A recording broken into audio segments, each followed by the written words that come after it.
الله الرحمن لقد جاءكم رسول من أنفسكم عزيز عليه ما عنتم حريص عليكم بالمؤمنين رؤوف رحيم فإن تولوا فقل حسبي الله لا إله إلا هو عليه توكلت وهو رب العرش العظيم إن الله وملائكته يصلون على النبي يا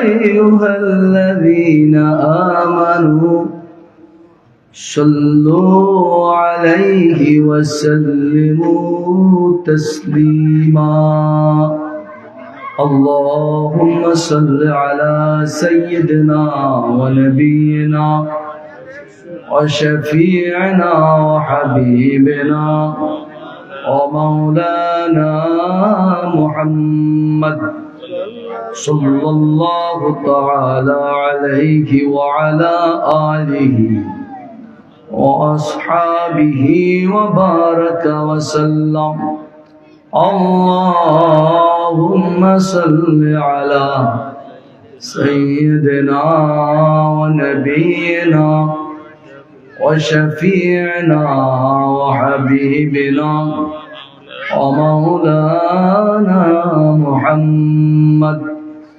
صلى الله تعالى عليه وعلى آله وأصحابه وبارك وسلم بلغ العلا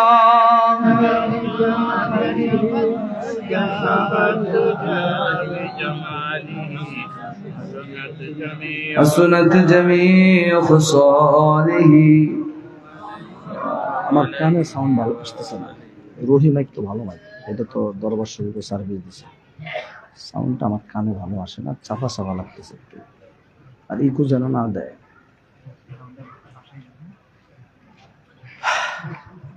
والحبيب الذي ترجى شفاعته لكل حال من الأهوال مقتهب بلغ العلا بكماله كشف الدجى بجماله حسنت جميع خصاله صلوا عليه وآله نبينا الآمر الناهي فلا أحد أبر في قول لا منه ولا نعم بلغ العلا كشف الدجى بجماله حسنت جميع خصاله صلوا عليه وآله يا صاحب الجمال يا سيد البشر من وجهك المنير لقد نور القمر بلغ العلا كشف الدجى بجماله حسنت جميع خصاله صلوا عليه وآله لا يمكن الثناء كما كان حقه بعد از خدا بزرگ توئی قصہ مختصر بلغ العلا بکماله كشف الدجى بجماله حسنت جميع خصاله صلوا عليه وآله مشرق حب محمد مطلع دیوان ما مطلع خورشید اشکش سینہ سود جان ما صلی اللہ علی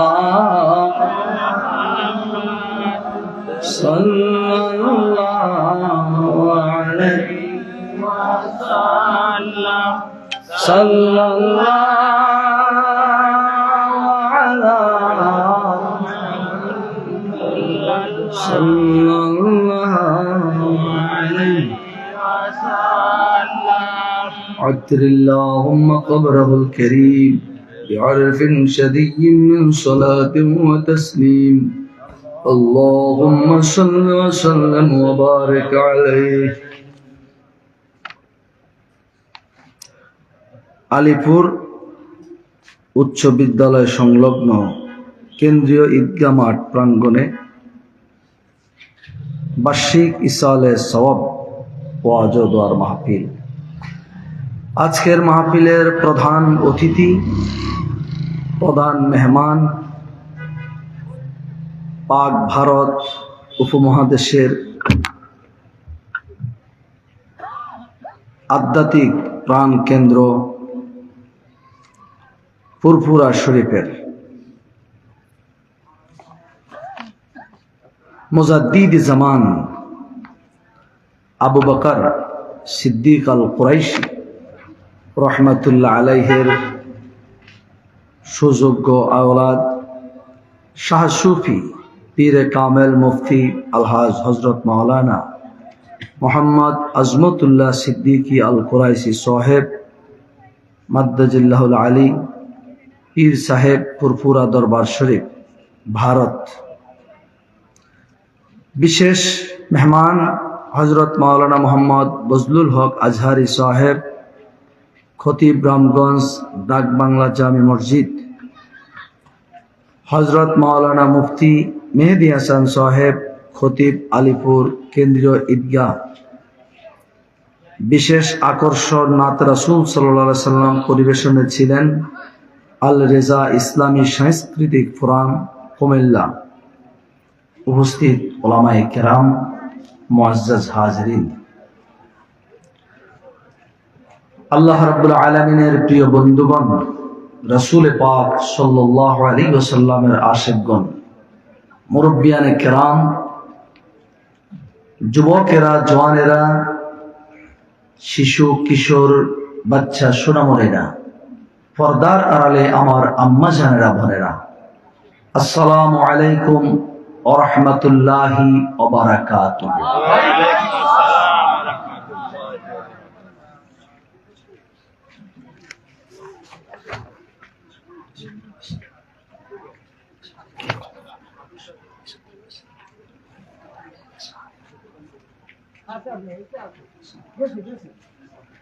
আমরা সকলে মহান আল্লাহ রাব্বুল আলামিনের শাহানশাহী দরবারে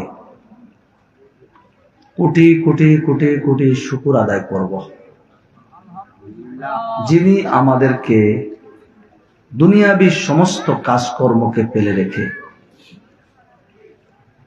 আজকে আমাদেরকে সুস্থতা দান করে, ইজ্জত দিয়ে সুস্থ রেখে তার দ্বীনের জন্য, হেদায়েতের নিয়তে, নাজাতের জন্য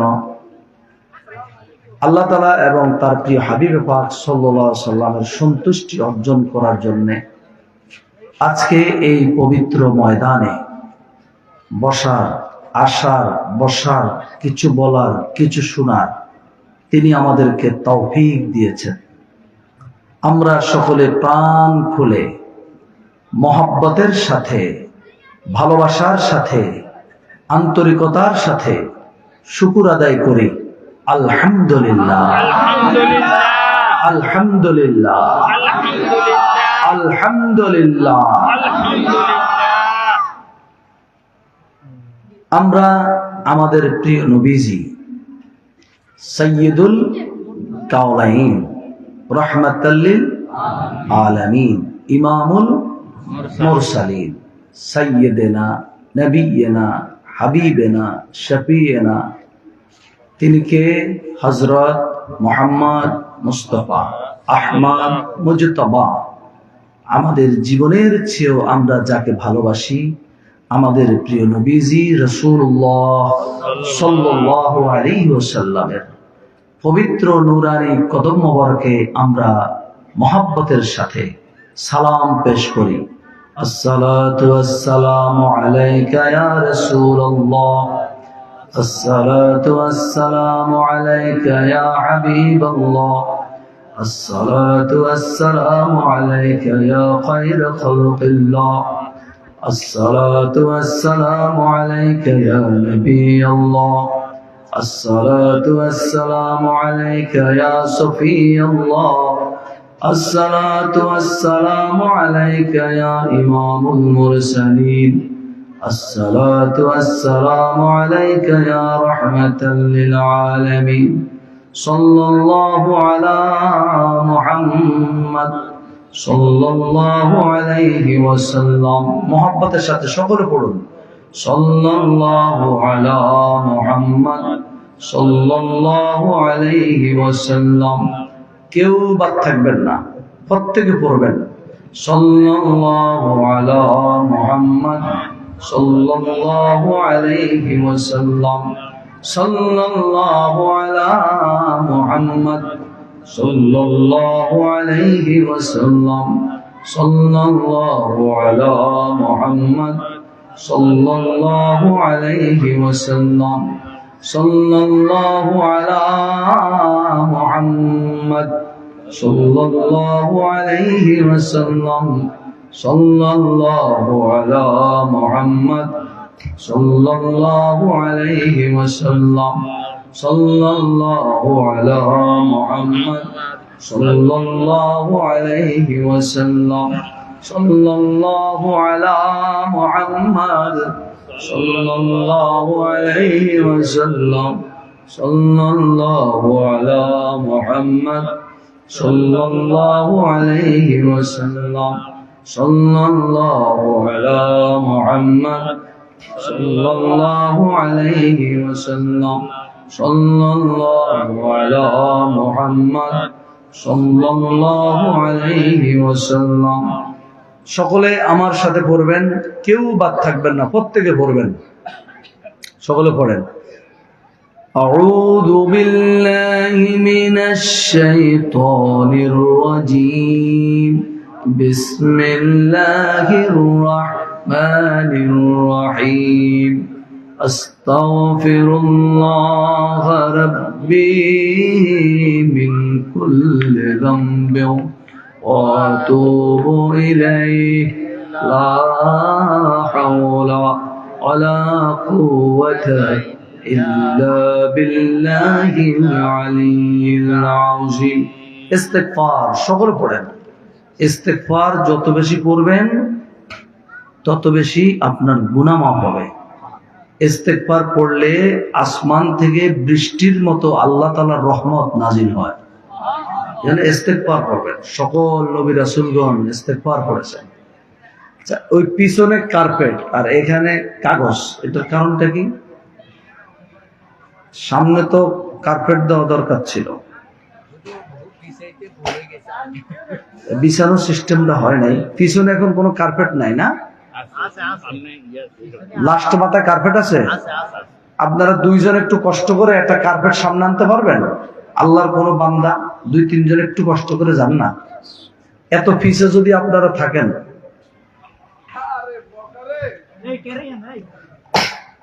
কার্পেট নিয়ে আসেন, না সামনে বসা, সামনে দেন, পিছন থেকে একটা কার্পেট নিয়ে আসেন, নিয়ে আসেন। এটার উঠান দরকার নাই, এটার উপর দিয়ে দিলে হবে, এটা উঠায়েন না, ওটা এনে এটার উপর দিয়ে দিয়ে দেন।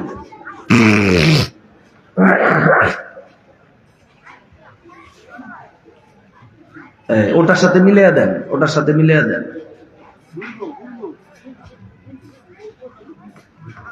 উল্টা দেন।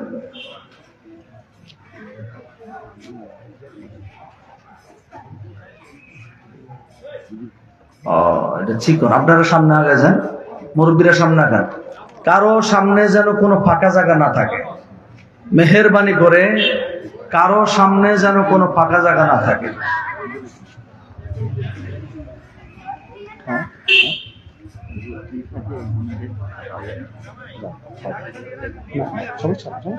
কেবল আলোচনা শুরু করছি। মাহাদি, আমার ওই প্রথম মোবাইল আছে না, ওটার মধ্যে ওই ৭৪ আর ৫২, ওটা হলো বাটন সেট, ওই দোনোটা সিমের ঢুকিয়ে দিই। এই যে ফাঁকা জায়গা আছে না, এগুলো একটু পুরা করেন। আল্লাহর হস্তে সবাই আমার অনুরোধটা রাখেন, মেহেরবানি করে সকল আগান, সকল আগান। ভিতরের সাউন্ডটা কানে আসতেছে না, সাউন্ডটা চাপা। হ্যাঁ, সেটিংটা হয় নাই মনে হয়।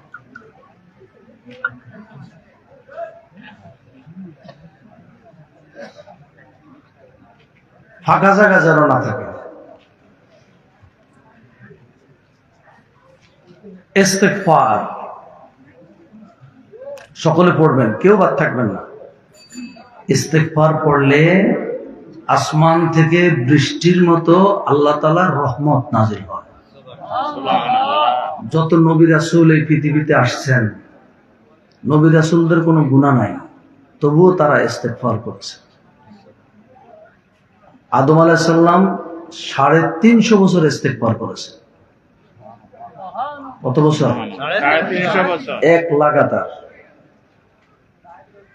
কাঁদতে কাঁদতে চোখের পানিতে গালের গোস্তগুলো পচে হাড্ডিতে পচা দাগ লেগে গেছে। আইয়ুব আলাইহিস সালাম 18 বছর ইস্তেগফার করেছে। 18 বছরে একটা সেকেন্ড ইস্তেগফার ছাড়া তিনি ছিলেন না। তার শরীর পচে, তাফসীরের মধ্যে লেখে, তার শরীর পচে শরীরের মধ্যে কেড়া হয়েছে। তিনি আল্লাহ তাআলার কাছে বলেছেন, মালিক, আমার শরীর পচে যাক, তবে আমার জিহ্বাটা যেন না পচে, কারণ আমার জিহ্বা দিয়ে আমি আপনাকে ডাকতে পারি।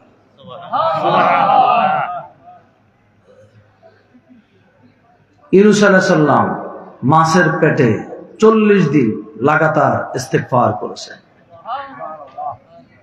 এই 40 দিনের মধ্যে একটা সেকেন্ডও তার বন্ধ ছিল না। আদম আলাইহিস সালাম ৩৫০ বছর লাগাতার কি বলেছেন ইস্তেগফার? কোরআন শরীফে আল্লাহ তাআলা এটাকে আয়াত হিসাবে কবুল করেছেন। বিসমিল্লাহির রহমানির রহিম। রব্বানা যালামনা আনফুসানা ওয়া ইল্লাম তাগফির লানা ওয়া তারহামনা লানাকুনান্না মিনাল খাসিরিন। মাবুদ, আমি আমার আত্মার প্রতি জুলুম করেছি, আমি অন্যায় করেছি, আমি অপরাধ করেছি। তুমি যদি আমাকে ক্ষমা না করো, তুমি যদি আমাকে দয়া না করো, আমি বরবাদ হয়ে যাব, আমি ধ্বংস হয়ে যাব। আইয়ুব আলাইহিস সালাম 18 বছর। কোরআন শরীফে আল্লাহ তাআলা তার দোয়াটা আয়াত হিসাবে কবুল করে দিয়েছেন। তিনি কি বলেছেন? রব্বি আন্নী মাসসানিয়াদ-দুররু ওয়া আনতা আরহামুর রাহিমিন।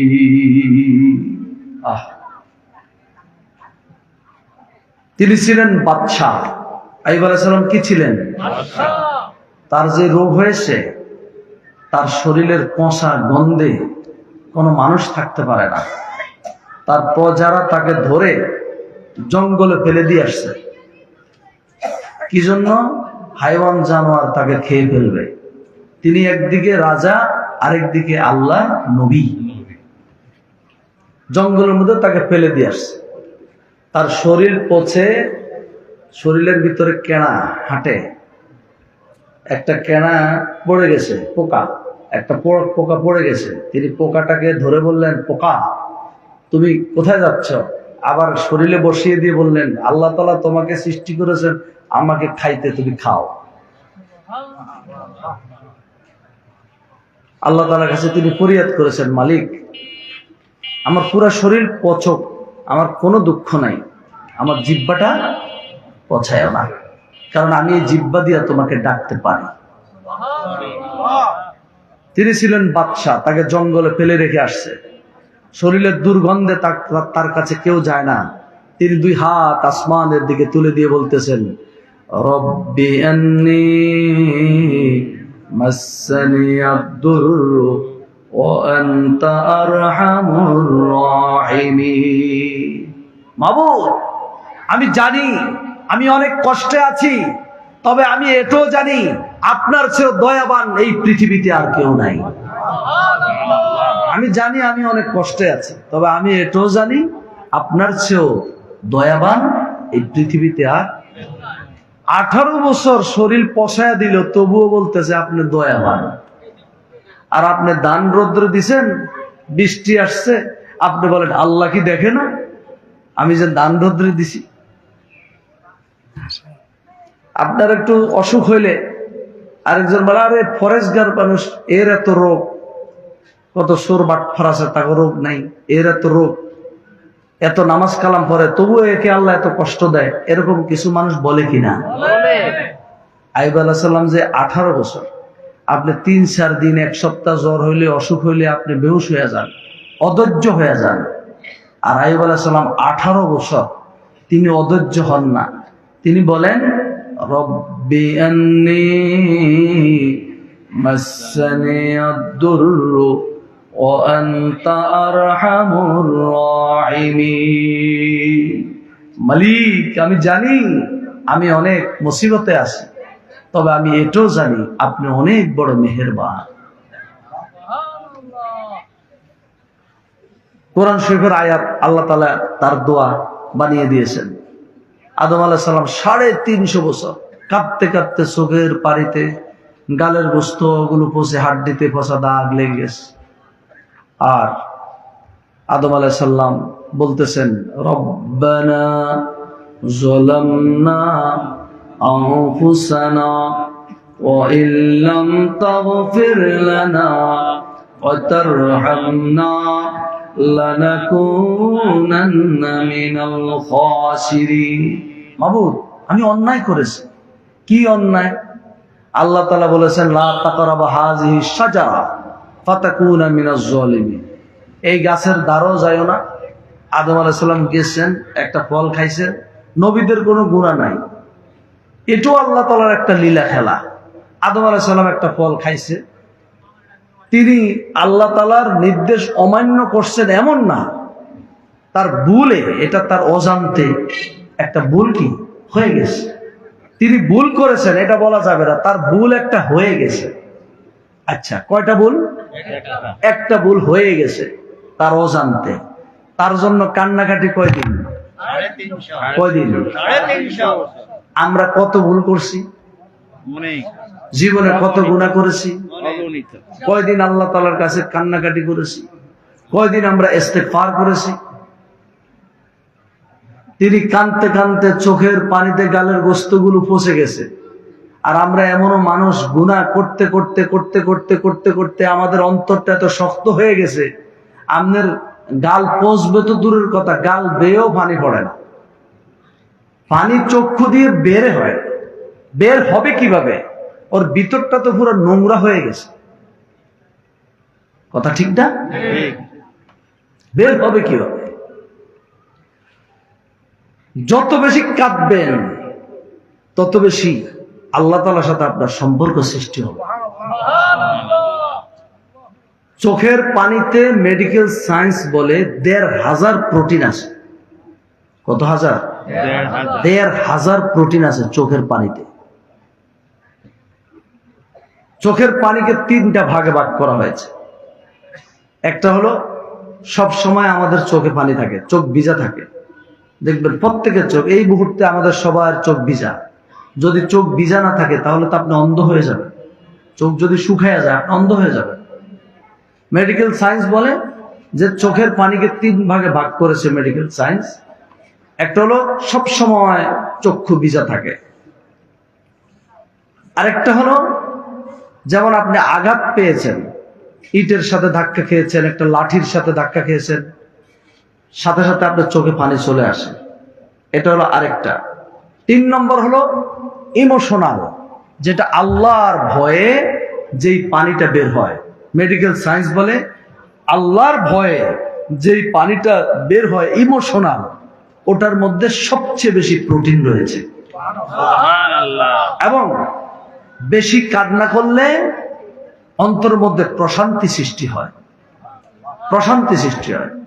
মনে করেন আপনার একটা বিপদ, আপনি যদি অনেকক্ষণ কাঁদেন, কাঁদতে কাঁদতে কাঁদতে কাঁদতে একটু পর একটু শান্তি লাগে। কাঁদতে না পারলে এটাও আরেক মুসিবত।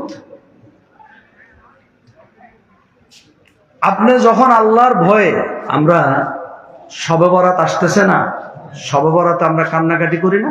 জি। লাইলাতুল কদরে কান্নাকাটি করি, শবে বরাতে কান্নাকাটি করি। অনেকক্ষণ আপনি কাঁদতে কাঁদতে দেখবেন কান্নার পরে আপনার ভিতরে একটা শান্তি কাজ করে, প্রশান্তি। এই জন্য কান্না শুধু শবে বরাতে আর শবে কদরে না, আপনি নিয়ত করবেন এবং চেষ্টা করবেন প্রতিদিন অন্তত কমপক্ষে 1 ফোঁটা পানি চোখ দিয়ে ফেলতে। আপনি চেষ্টা করলে পারবেন। আপনি একটা রুটিন করবেন যে আমি দিনে প্রত্যেক দিন একবার কমপক্ষে আমি কান্না করব। কি জন্য? আল্লাহর ভয়ে। কি জন্য? আল্লাহর ভয়ে, আল্লাহর মহব্বতে। আল্লাহ রাসূল সাল্লাল্লাহু আলাইহি ওয়াসাল্লাম বলেছেন, যার চক্ষু দিয়ে আল্লাহর ভয়ে পানি বের হয়, জাহান্নামের আগুন তার জন্য হারাম হয়ে যায়। সুবহানাল্লাহ। নবীজি বলেছেন, যে আল্লাহর ভয়ে কান্না করে হাসরের ময়দানে তার স্থান হবে আরশে আজিমের নিচে। কাঁদবেন, বেশি করে কাঁদবেন। আদম আলাইহিস সালাম কতদিন কাঁদছেন? 350 বছর। কি বলছেন? রব্বানা যালামনা আনফুসানা ওয়া ইল্লাম তাগফির লানা ওয়া তারহামনা লানাকুনান্না মিনাল খাসিরিন। আয় বারে খোদা, আমি আমার আত্মার প্রতি জুলুম করেছি, আমি আমার নফসের উপরে জুলুম করেছি, আমি অন্যায় করেছি। তুমি যদি ক্ষমা না করো, তুমি যদি দয়া না করো, তুমি যদি মেহেরবানি না করো, আমি বরবাদ হয়ে যাব, আমি জলিল খার হয়ে যাব, আমি ধ্বংস হয়ে যাব। আমার আব্বাজিরা, আমার ভাইয়েরা, হযরত আইয়ুব আলাইহিস সালাম 18 বছর অসুস্থ ছিলেন, শরীর পচে গলে শরীরের ভিতরে কেড়া হয়েছে, জঙ্গলের ভিতরে তাকে ফেলে রাখা হলো। তিনি 2 হাত তুলে বললেন, রব্বি আন্নী মাসানিয়াদ-দুররু ওয়া আনতা আরহামুর রাহিমিন। মালিক, আমি জানি আমি অনেক অসহায়, অনেক অসুবিধার মধ্যে আছি, তবে আমি এটাও জানি তোমার মতো মেহেরবান, তোমার মতো দয়াবান আমার জন্য এই পৃথিবীতে আর কেউ নাই। হযরত নবী ইউনূস আলাইহিস সালাম মাছের পেটের ভিতরে 40 দিন আল্লাহ রাব্বুল আলামিন তার দোয়াটা কোরআন শরীফের আয়াত বানিয়ে দিলেন। বিসমিল্লাহির রহমানির রহিম, লা ইলাহা ইল্লা আনতা সুবহানাকা ইন্নী কুনতু মিনাজ জালিমিন। লা ইলাহা ইল্লা আনতা সুবহানাকা ইন্নী কুনতু মিনাজ জালিমিন। আপনি ছাড়া কোনো মাবুদ নাই, আপনি ছাড়া কোনো ইলাহ নাই। সমস্ত সানা সিফাত, সমস্ত প্রশংসা আপনার জন্য। ইন্নী কুনতু মিনাজ জালিমিন, নিশ্চয় আমি জালেমদের অন্তর্ভুক্ত। ইউনূস আলাইহিস সালাম তিনি আল্লাহর নবী, আল্লাহর নবী হয়ে তিনি নিজেকে জালেম বলতেছেন, নিজেকে অপরাধী বলতেছেন। আমি জালেমদের অন্তর্ভুক্ত, আমি অপরাধীদের অন্তর্ভুক্ত। হযরত ইউনূস আলাইহিস সালাম মাছের পেটের ভিতরে আল্লাহর তাসবিহ তেলাওয়াত শুরু করলেন। আল্লাহ রাব্বুল আলামিন পবিত্র কোরআন শরীফের মধ্যে বলে দিয়েছেন, আমি নবী ইউনূস আলাইহিস সালামকে কিয়ামত পর্যন্ত মাছের পেটের ভিতরে রাখার সিদ্ধান্ত নিয়েছিলাম। যখন আমার নবী ইউনূস বেশি বেশি ইস্তিগফার পড়েছিল, বেশি বেশি ইস্তিগফার পড়েছে, বেশি বেশি ইস্তিগফার পড়েছে, কিয়ামত পর্যন্ত মাছের পেটে তাকে রাখার সিদ্ধান্তকে আমি পাল্টাইয়া 40 দিনের মাথায় তাকে মুক্ত করে দিলাম। فاستجبنا له ونجيناه من الغم وكذلك ننجي المؤمنين। ইউনূস আলাইহিস সালামের মতো যারা ইস্তিগফার করবে, গুনাহ করার পর তওবা করবে, আল্লাহ তাআলা বলেন ইউনূসকে যেভাবে আমি মুক্ত করে দিয়েছি, যারা অন্যায় করার পর আল্লাহ তাআলার দরবারে তওবা করবে, ইস্তিগফার করবে, ইউনূসের মতো আমি তাদেরকেও মুক্ত করে দেব। গুনাহ আমরা করি না এমন কেউ আছি যে আমরা গুনাহ করি না? গুনাহে মানুষের কি ক্ষতি হয়? মানুষ যখন গুনাহ করে অনেকগুলো জিনিস সে হারিয়ে ফেলে। এক নম্বরে গুনাহ করার সঙ্গে সঙ্গে সে শান্তি হারিয়ে ফেলে, শান্তি তার থেকে চলে যায়, তার শান্তি থাকে না। গুনাহ করার কারণে এক নম্বরে গুনাহের অনেকগুলা ক্ষতি আছে, যেগুলা পরকালের ক্ষতি সেটা হলো পরে। গুনাহ করার কারণে দুনিয়ায় কিছু ক্ষতি নগদ আছে। এক নম্বরে গুনাহ করার কারণে সঙ্গে সঙ্গে তার থেকে শান্তি চলে যায়। কি চলে যায় বলেন? আচ্ছা, যে চোর, আপনি সত্য করে বলেন তো, যে চোর সে মানসিকভাবে সে কি শান্তিতে আছে না অশান্তিতে আছে? যে ডাকাত মানসিকভাবে সে শান্তিতে আছে না অশান্তিতে আছে? যে বাটপার এ মানসিকভাবে শান্তিতে আছে না অশান্তিতে আছে? যে জুয়াখোর এ মানসিকভাবে শান্তিতে আছে না অশান্তিতে আছে? যে জালেম পরের উপরে জুলুম করে, পরের হক নষ্ট করে, পরের উপরে অত্যাচার করে, সে মানসিকভাবে শান্তিতে আছে না অশান্তিতে আছে? যে মদখোর সে শান্তিতে আছে না অশান্তিতে আছে? তাকে যায় জিজ্ঞেস করেন। যে ব্যভিচার করে সে শান্তিতে আছে না অশান্তিতে আছে? তাকে গিয়ে জিজ্ঞেস করেন। রাইতের বেলা যে আকাম কুকাম করে, দিনের বেলা সে চোরের মতো হাঁটে। আপনার সামনে সে বাহাদুর, কিন্তু তার ভিতরে ভিতরে একটা কথা আছে না, চোরের মনে পুলিশ পুলিশ। সাউন্ড সিস্টেমটা একটু ঠিক করেন। আলিপুরে এই একটা সমস্যা, যেই মাইকে আসে ওটাই কোনো শান্তি। রুহি মাইক তো ভালো মাইক, কিন্তু সাউন্ডটা মানে পুরা শান্তি পাইতেছি না, কেমন জানি চাপা চাপা সাউন্ড।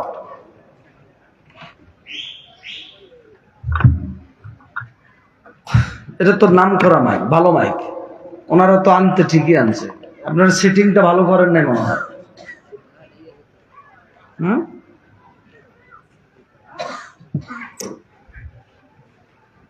তাহলে যে ব্যভিচার করে, রাইতের বেলায় অন্যায় করে, দিনের বেলায় চোরের মতো হাঁটে,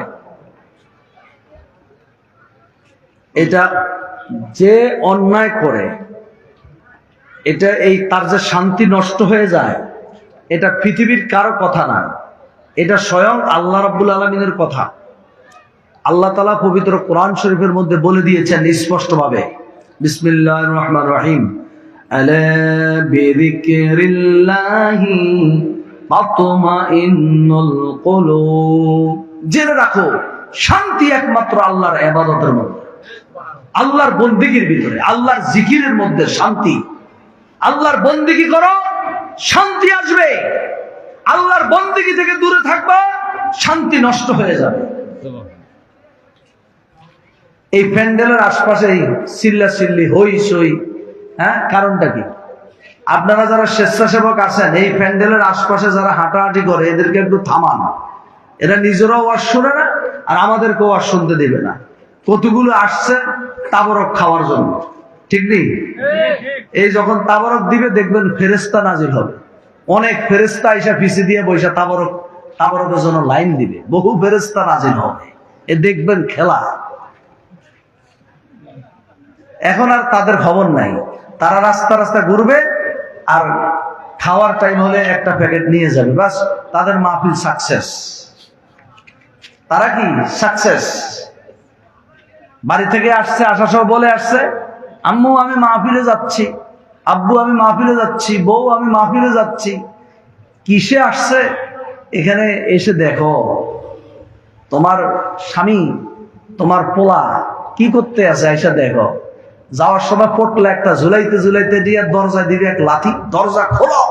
আমি ওয়াশ টস শুনে একেবারে আল্লাহর ওলি হয়ে গেছি। একটু বসে রাইসা রাস্তা রাস্তা করে লাভ হবে কি? একটু প্যান্ডেলে এসে বসেন, এতে কাজে লাগবে। আজকে নেয়ামত এই মাটিতে, এই জমিনে, রাস্তায় আজকে নেয়ামত নাই। এখানে বসেন, দিনই কিছু কথাবার্তা শুনেন, আপনার উপকারে আসবে। আমার আব্বাজির, আমার ভাইরা, আসেন। আল্লাহ তাআলা বলতেছেন, আলা বিযিক্রিল্লাহি তাতমাইন্নুল কুলুব। একমাত্র শান্তি কিসে? আল্লাহর ইবাদতের মধ্যে, আল্লাহর জিকিরে, আল্লাহর বন্দিগির মধ্যে শান্তি আছে। তাহলে আসেন সবাই মুখস্থ করেন। গুনাহ করার কারণে এই দুনিয়ায় যেই ক্ষতিগুলো হয়, 1 নম্বরে গুনাহ করার কারণে শান্তি নষ্ট হয়ে যায়, 2 নম্বরে গুনাহ করার কারণে সম্মান নষ্ট হয়ে যায়, 3 নম্বরে গুনাহ করার কারণে রিজিক নষ্ট হয়ে যায়, 4 নম্বরে গুনাহ করার কারণে নিজেকে নিজে একা একই মনে হয়, একাকিত্ব বোধ করে। মুখস্থ করেন, একেবারে বিলকুল মুখস্থ করবেন, পরিপূর্ণভাবে মুখস্থ করবেন এবং আমার কথা আপনারা মিলাবেন। যেটা নগদ, যে লোকটা জুয়া খেলে, এর সম্মান আছে? এর শান্তি আছে? এর রিজিক আছে? এ তো সব শেষ। আস্তে আস্তে করে করে আমাদের সমাজে বর্তমানে দেখেন আত্মহত্যা, সুইসাইড কমছে না বাড়ছে? আত্মহত্যা কখন করে? যখন সে নিজেকে অসহায় মনে করে, নিজেকে একাকিত্ব বোধ করে যে আমার কেউ নাই, ভিতরে একটা ঘৃণা সৃষ্টি হয়, তখন সে আত্মহত্যা করে। আর এটা একদিন আর 2 দিনে হয় না, এটা গুনাহ করতে করতে করতে করতে। কারণ আত্মহত্যা হলো মহাপাপ, আত্মহত্যা হলো কবিরা গুনাহ। আত্মহত্যাকারী দুনিয়াও শেষ, আখিরাতও শেষ। তাহলে আত্মহত্যাটা সে কখন করে? গুনাহ করতে করতে। আল্লাহ তাআলা পবিত্র কোরআন শরীফের মধ্যে বলে দিয়েছেন, কাল্লা বাল রানা আলা কুলুবিহিম মা কানু ইয়াকসিবুন।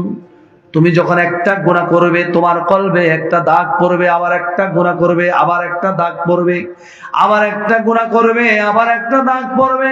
গুনাহ করতে করতে করতে করতে করতে করতে তোমার কলবের মধ্যে দাগ পড়তে পড়তে তোমার কলবটা এত নোংরা হয়ে যাবে, এত নষ্ট হয়ে যাবে, তখন তোমার ভিতরে আল্লাহর ভয় আর থাকবে না। আল্লাহর ভয় তোমার ভিতরে থাকবে না। যে কোনো সময় তুমি ভাই, তোমরা এখানে কি করো? এ কি করে? তুমি এখানে কি করো? দেখো,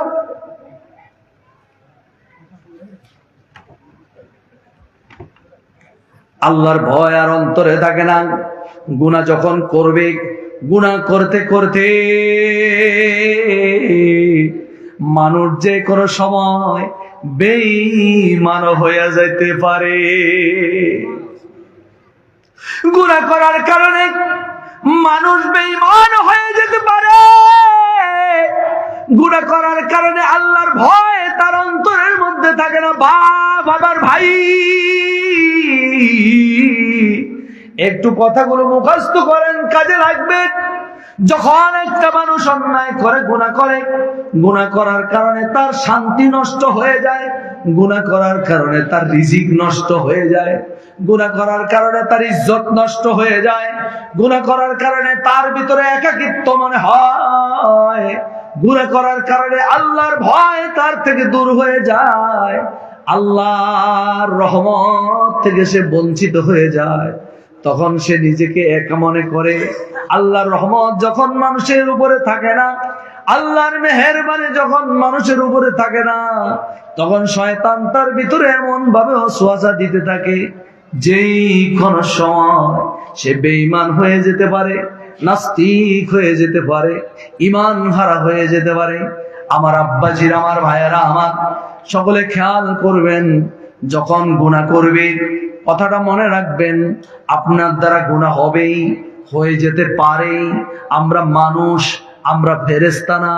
আমরা যখন গুনাহ করব, আমাদের জামার মধ্যে যদি একটা দাগ লাগে, ওই জামাটার দাগটা আমরা ধুয়ে ফেলি, জামা পরিষ্কার হয়ে যায়। আবার দাগ লেগেছে, পরিষ্কার করেছি, পরিষ্কার হয়ে গেল। যদি দাগ লাগে আর আমরা এটাকে ওয়াশ না করি, এটাকে পরিষ্কার না করি, দাগ পড়তে পড়তে পড়তে পড়তে পড়তে পড়তে একটা সময়ে জামা ব্যবহারের আর উপযোগী থাকে না, এই জামা আর ব্যবহার করা যায় না। আমার আব্বাজিরা, আমার ভাইরা, আমার আমরা গুনাহ করেছি, সঙ্গে সঙ্গে আল্লাহ তাআলার দরবারে দুই হাত তুলে দিয়ে চিৎকার দিয়ে বলবো, মালিক তুমি ছাড়া আমার আর কেউ নাই, আমাকে মাফ করে দাও, আমাকে ক্ষমা করে দাও, আমার উপরে তুমি মেহেরবানি করো, আমাকে দয়া করো। আমার গুনাহ যত বড়, তোমার রহমত তার চেয়ে অনেক বড়। তুমি অনেক মেহেরবান, তুমি অনেক দয়াবান। তুমি এই তো বলেছো, লা তাকনাতু মির রাহমাতিল্লাহ, আল্লাহর রহমত থেকে তোমরা নিরাশ হয়ে যাইও না, আল্লাহর রহমত থেকে তোমরা নিরাশ হইও না, আল্লাহর রহমত থেকে তোমরা নিরাশ হইয়া যাইও না। আমাদের গুনাহ যত বড়, আল্লাহ তাআলার দয়া তার চেয়ে আরো বড়। আমাদের গুনাহ যত বড়, আল্লাহ তাআলার দয়া তার চেয়ে আরো অনেক বড়। গুনাহ করেছেন, একটা গুনাহ করবেন, সঙ্গে সঙ্গে 10টা নেক আমল করবেন। একটা গুনার পিছনে কয়টা নেক করবেন? 10টা নেক করবেন। একটা গুনাহ করছেন, ভুলে আপনার গুনাহ হয়ে গেছে, সাথে সাথে 10টা নেক করে ফেলবেন, গনে গনে 10টা নেক করবেন। শয়তান বলবে, বাপরে বাপ, একে দিয়ে গুনাহ করাইলে তো মুসিবত, এ আর উল্টা 10টা নেক করে ফেলে। কথা বুঝেন না? আপনার দ্বারা যদি একটা গুনাহ হয়ে যায়, সাথে সাথে কি করবেন? নামাজ পড়ে ফেলেন। একটা গুনাহ আপনি করে ফেলছেন, এখন 2 রাকাত নফল নামাজ পড়েন, পরের দিন একটা রোজা রাখেন, কোরআন শরীফ তেলাওয়াত করেন, দুরূদ শরীফ পড়েন, একটু দান সদকা করেন, একটু গরিব মিসকিনের সাহায্য করেন, এরকম গনে গনে 10টা নেক করেন। শয়তান ভয় আর আপনার ধারে কাছে আসে, সে বল, বাপরে বাপ, একে গুনাহ করাইলে দেখি এর নেক আরো বাড়ায়া দেয়। কথা বুঝেন না কি বলছি? আল্লাহর হাবিব সাল্লাল্লাহু আলাইহি সাল্লাম বলেছেন, নেক আমল গুনাহগুলোকে খেয়ে ফেলে, যেমনি ভাবে আগুন শুকনা কাঠকে খেয়ে ফেলে। সুবহানাল্লাহ বলেন। নেক আমল গুনাহগুলোকে খেয়ে ফেলে, যেমনি ভাবে আগুন শুকনা কাঠকে খেয়ে ফেলে। গুনাহ করব, আমরা করে ফেলেছি, আল্লাহর কাছে তওবা করেন। তওবা কি তওবা করবেন? জীবনে আর কোনোদিন করব না, জীবনে আর কোনোদিন করব না। তওবা মানে ফিরে আসা, দ্বিতীয়বার আর না করা, ওই গুনাহটা দ্বিতীয়বার আর কি না করা, ফিরে আসা, বারবার যেন এই গুনাহটা আমার দ্বারা না হয়। আপনি আল্লাহ তাআলার দরবারে ফরিয়াদ করবেন। আব্বাজির, আমার ভাইয়ের, আমার আজকে দেখেন আমাদের শান্তি কিন্তু নাই, শান্তি শেষ। আজ থেকে আরো 30 বছর পর পৃথিবীর অবস্থা যে কি হয় আল্লাহ ভালো জানে। 14 বছর, ওই দিন আমাকে একজন আয়েশা বলল, হুজুর আমার বাড়ির পাশে একটা ছেলে 14 বছর, ও মাদকাসক্ত। একটা লোক আমার কাছে আসছে দোয়ার জন্য, আমি একটা মাহফিলে যাব, এমন সময় 3টা লোক আসছে আমাদের কালীর বাজার থেকে।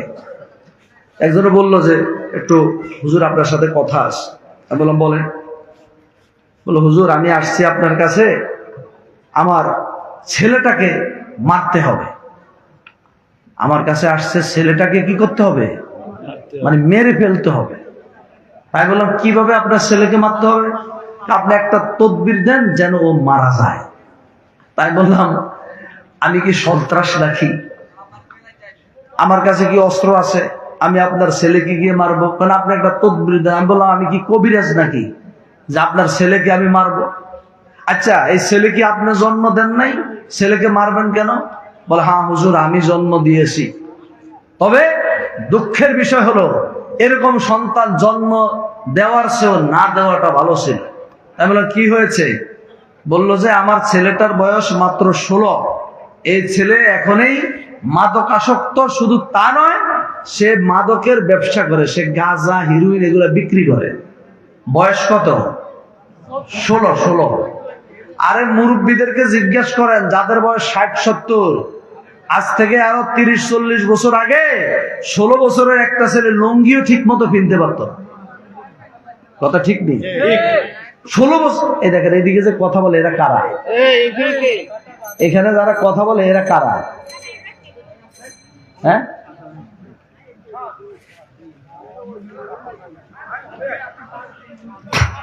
আদব কায়দার দুর্ভিক্ষ চলছে আমাদের সমাজে, আদবের দুর্ভিক্ষ চলছে।